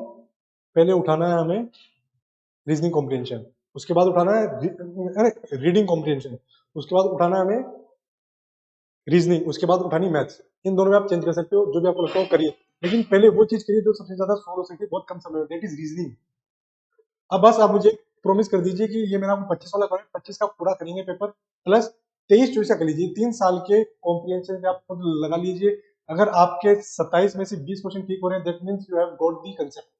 सारे ठीक नहीं हो सकते हैं, सारे मेरे भी ठीक नहीं होते, सारे किसी के ठीक नहीं होते, लेकिन अगर अगर हमारे 20 हो रहे हैं, 20 सीखे 16 हो रहे हैं, you are easily above the, very near to the cut off, that is the 66 marks. I hope confidence आया होगा। बस मेरा ये था, मैं यहाँ पे कोई पढ़ाने नहीं आया था, मैं सिर्फ आपको कॉन्फिडेंस देने की चीजें सिंपल है। हम अननेसेसरली उन चीजों को टफ बना रहे हैं, बस वो चीज में देखा था कि आप चीजें कर सकते हैं। आई होप वेरी क्लियर। सर अब आ जाइए। मैं थक गया हूँ सर अब। अच्छा, वो सुबह से मेंटरिंग कर रहे हैं और अभी ये, हाँ। तो बहुत सारे बच्चे, एक्चुअली क्या है कि जो बच्चे इस बार इंटरव्यू दे रहे हैं, तो अनंतम में वो लोग आ भी रहे हैं साथ साथ, तो उनका हम डेफ भी एनालिसिस कर रहे हैं। डेफ का मतलब पता है ना? डिटेल एनालिसिस फॉर्म जो होता है, तो हम उसको भी बार बार एनालिसिस कर रहे हैं। तो लगभग लगभग अभी हमारे पास 60-70 डेफ आए हुए हैं, तो 1 to 1 उनका भी एनालिसिस कर रहे हैं, बता रहे हैं। तो आई होप नेक्स्ट टाइम आप में से बहुत सारे लोगों का डेफ हमारे पास आए, तो मुझे मतलब बहुत ज्यादा खुशी होगी स्पेशली। ठीक है। और अगर तो पीवाईक्यू सोल्व हो रहे हैं तो सर को मेरा फीडबैक प्लीज दे देना, ताकि मुझे खुशी मिलेगी जो मैंने पढ़ाया है उसका कोई आउटपुट आया। नहीं नहीं, आपका फीडबैक तो सर अच्छा ही है। और दूसरा मतलब they always are very thankful, ये मैसेज भी करते हैं, स्पेशली वीडियो में कमेंट भी करते हैं कि विशाल सर ने पिछला सेशन जो लिया था वो काफी ईमानदारी से, बहुत ही ईमानदारी से और बहुत ही अच्छे से, बहुत ही ईमानदारी से गाइड किया है। और सर टैग तो क्या है ना कि निकालना, जैसे एग्जाम निकालना, निकालने के बाद उसके बाद चीजों को आगे बढ़ाना, और आप अवेलेबल हो गए, वही हमारे लिए बहुत है सर। क्योंकि तो और क्योंकि अभी सर हमारे साथ ही अनंतम में है ना, तो 8 तारीख को मे बी ज्वाइनिंग है सर की, बट हम ट्राई कर रहे हैं कि सर इस बार ज्वाइन ना करें, सर ईओएल ले लें अपना, और 1 साल और हमारे साथ रह जाएं, तो शायद हम कुछ और बेटर कर पाएंगे आप लोगों के लिए। ठीक है। तो ये सब चल रहा है। हाँ, तो बेसिक क्या है कि मतलब देखो सबकी अपनी अपनी भावनाएं हैं, सबको अपना अपना टारगेट है। बहुत आधे से ज्यादा बच्चों से मैं मिला हुआ हूँ, बहुत सारे बच्चे आए हैं मिलने, बट कैसे भी करके हमें इस बार निकालना है और अपनी जो स्ट्रेटेजी है और हमें क्या करना है कि कुछ अपना, जैसे अनु कुमारी है, पूनम है, ये पूजा है, ये कौशल है, ये सब मुझे नाम यहाँ पर दिखाई दे रहे हैं एक्चुअली, है ना, क्योंकि सबका नाम तो मैं नहीं ले पाऊंगा, है ना, लगभग लगभग 87-90 के करीब बच्चे हैं ना। देखो ये सब आकाश है, देखो ये सब दिखाई दे रहे हैं ना, ये आशु गुप्ता है। तो अपना एक टाइम टेबल सेट कर लो और उस टाइम टेबल को थोड़ा सा दीवार पे लगा दो। और टाइम टेबल ऐसा नहीं होना चाहिए कि बहुत ज्यादा टाइम टेबल आपने टफ बना लिया, थोड़ा सा फ्लेक्सिबल होना चाहिए। 8 से 10 घंटे वाला होना चाहिए, बट है ना, जो भी होना चाहिए। तो अब आपका, मेरा ऐसा मानना है कि अब आपका वो समय आ गया है, क्योंकि थोड़ा सा सर हिंदी मीडियम में इशू है। हिंदी मीडियम में जैसे, क्योंकि मैं पिछले 5-6 साल से हिंदी मीडियम में ही पढ़ा रहा हूँ। अब हिंदी मीडियम में इशू क्या है कि जैसे जैसे जब ये, जैसे मान लो बहुत सारे ऐसे बच्चे हैं जो दूसरी दूसरी जगह से फाउंडेशन लिए। अब 800 बच्चों के फाउंडेशन में तो इज देयर एनी चांस कि फैकल्टी से 1-to-1 मिले? 1-to-1 बहुत जरूरी है, ये आपको धीरे धीरे समझ में आ रहा होगा, है ना, इंप्रूवमेंट हो रहा होगा। पॉलिटी, बहुत सारे बच्चों का ऐसा मैसेज आ रखा है मुझे कि सर ऐसी पॉलिटी हमने नहीं पढ़ी जैसी हम मेंटरशिप में पढ़ रहे हैं, शायद फाउंडेशन में ऐसी पढ़ा दी जाती तो अब हम शायद ऐसा इंप्रूव कर देते, राइट और नॉट, है ना। तो वो जो 1-to-1 कनेक्शन है ना, वो बहुत जरूरी है। चाहे मतलब जितना स्मॉल 100 बच्चे ठीक होते हैं, 100 बच्चों के साथ बैठ के पढ़ोगे तो हर एक का डाउट भी ले लिया जाएगा, हर एक से बात भी कर ली जाएगी, हर एक का नाम भी याद हो जाएगा। मुझे सबका लगभग लगभग यहाँ पर याद नाम है। मुझे पता है अनु कुमारी मुझसे लास्ट 2 महीने पहले मिलने आई थी यहाँ पे, है ना, मुझे पता है, हाँ मुझे पता है कि कौन कौन से बच्चे मिलने आए हैं। तो ये सारे बच्चे अपने को लगातार मिलते रहते हैं। अब क्या है कि एक बच्चे ने कह दिया कि थोड़ा स्लो चल रहा है मेंटरशिप में, तो मैं पैरेलली एक सब्जेक्ट और शुरू कर रहा हूँ मेंटरशिप में, ताकि आपको ऐसा ना लगे कि वो स्लो चल रहा है काफी। तो लेट्स डू वन थिंग कि और उसको मतलब बेसिकली रेगुलरली कर लेते हैं। तो एक सब्जेक्ट और मैं उसमें पैरेलल शुरू कर दूंगा। अनीता का नाम लीजिए। अनीता भारतीय कह रही है कि सर हमारा भी नाम लीजिए। अरे ये ऑटोग्राफ ना मांग ले बाकी लोग, अब कहाँ गई अनीता है ना। तो नाम लेने से कुछ नहीं होता, एक्चुअली स्क्रीन बड़ी है तो उस पर जितने नाम आ रहे हैं वो मुझे दिखाई दे रहे हैं, ठीक है। मुझे जय दिखाई दे रहा है, मुझे आकाश दिखाई दे रहा है, मुझे ये क्या नाम है, निर्मला वर्मा। अच्छा निर्मला वर्मा क्या है सर, एक के साथ साबुन, हाँ जैसे निर्मा के साथ साबुन की टिक्की फ्री होती है ना, तो ऐसे 2 लोग बैठे रहते हैं एक साथ ये लोग, है ना। मुझे सुमित दिखाई दे रहा है, आशु मुझे लाइब्रेरी में दिखाई दे रहा है। कहाँ हो आशु, घर हो लाइब्रेरी में हो, है ना। मुझे रजनीश दिखाई दे रहा है, बहुत दिनों के बाद रजनीश दिखाई दे रहा है ना। नेहा जहाँ है, शोभा रॉय, अब सबका नाम लूंगा तो अब देखो जैसे यहाँ पे मुझे नाम दिखाई दे रहा है सौम्या पांडे का, लेकिन कैमरा ऑन नहीं है। एक डेल नाम का बंदा है, यहाँ कैमरा ऑन नहीं है। निकिता साहू कैमरा ऑन नहीं है। अब ठीक है कोई बात नहीं, इट्स ओके, बट हाँ मेन मोटो क्या है कि आप तक जो सर पहुंचाना चाह रहे थे वो पहुंचा ना, बेसिकली वो आपको समझ में आया ना। और सर अगर हमारे साथ और रहे, अभी अगर ज्वाइन नहीं किया इन्होंने 8 दिसंबर को, तो 1-to-1 she set mentorship we will start very very soon. हाँ हाँ, अरे रुक जाओ, मैं लेट मी कंप्लीट फर्स्ट ना। हाँ, तो हम 1-to-1 भी स्टार्ट कर रहे हैं, और सर अगर ज्वाइन कर लिए फिर तो मैं नहीं करूंगा, फिर हम किसी और के साथ करेंगे तो उनसे मिलवा दिया जाएगा। अदरवाइज हम सर के साथ भी 1-to-1 मेंटरशिप का प्लान कर रहे हैं अभी की।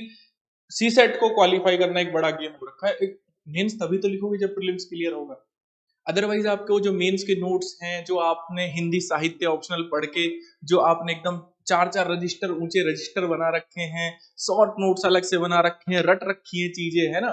कुछ लोग सीधे खैर इंटरव्यू की तैयारी कर रहे हैं तो मुझे पता लग ही जाता है समय समय पर तो लेकिन मीन्स तभी तो लिखोगे जब प्रीलिम्स निकलेगा। जब बेस ही क्लियर नहीं होगा या प्रीलिम्स ही क्लियर नहीं होगा तो क्या कर लेंगे, कुछ हो पाएगा कभी? कभी कुछ नहीं हो पाएगा, है ना। और फिर सारी चीजें फिर अपनी इमोशंस और इन सब से जुड़ी रहेंगी। फिर 2 महीने तो ऐसे ही रोने रोने में निकल जाते हैं कि अरे साहब ये क्या हो गया।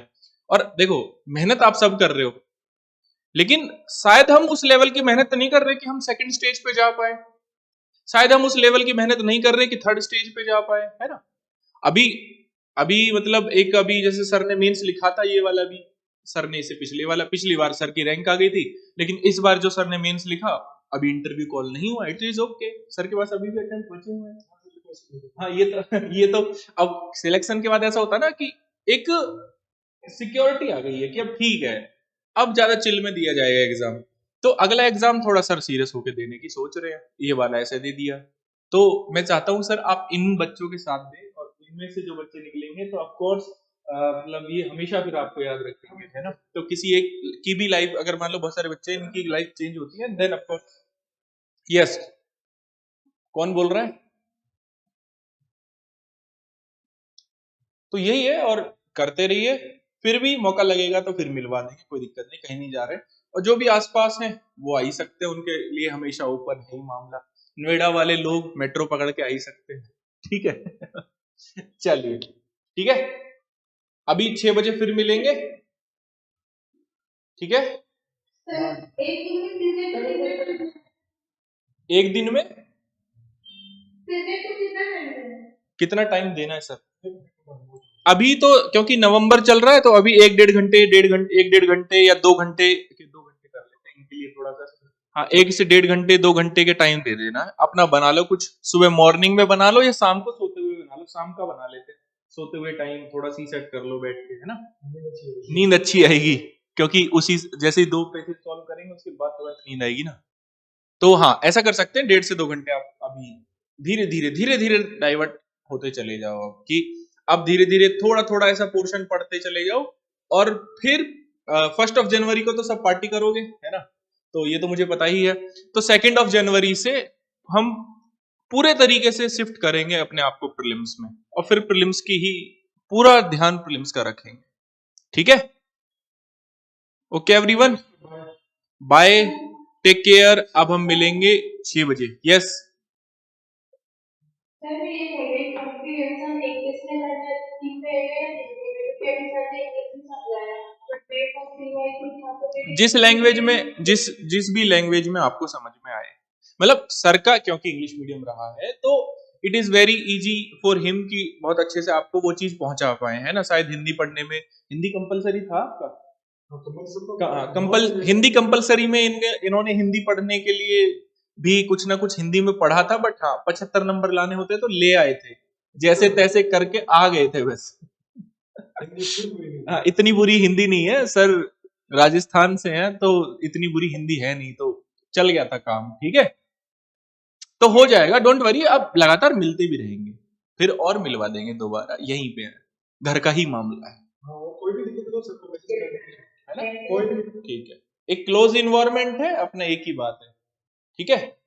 चलो, अश्विनी पूछ रहे रैंक क्या है, तो 2024 की फाइनल लिस्ट उठाओ और उसमें डालो Vishal, Dayma Vishal, then you will find the rank. Okay Ashwini, ठीक है।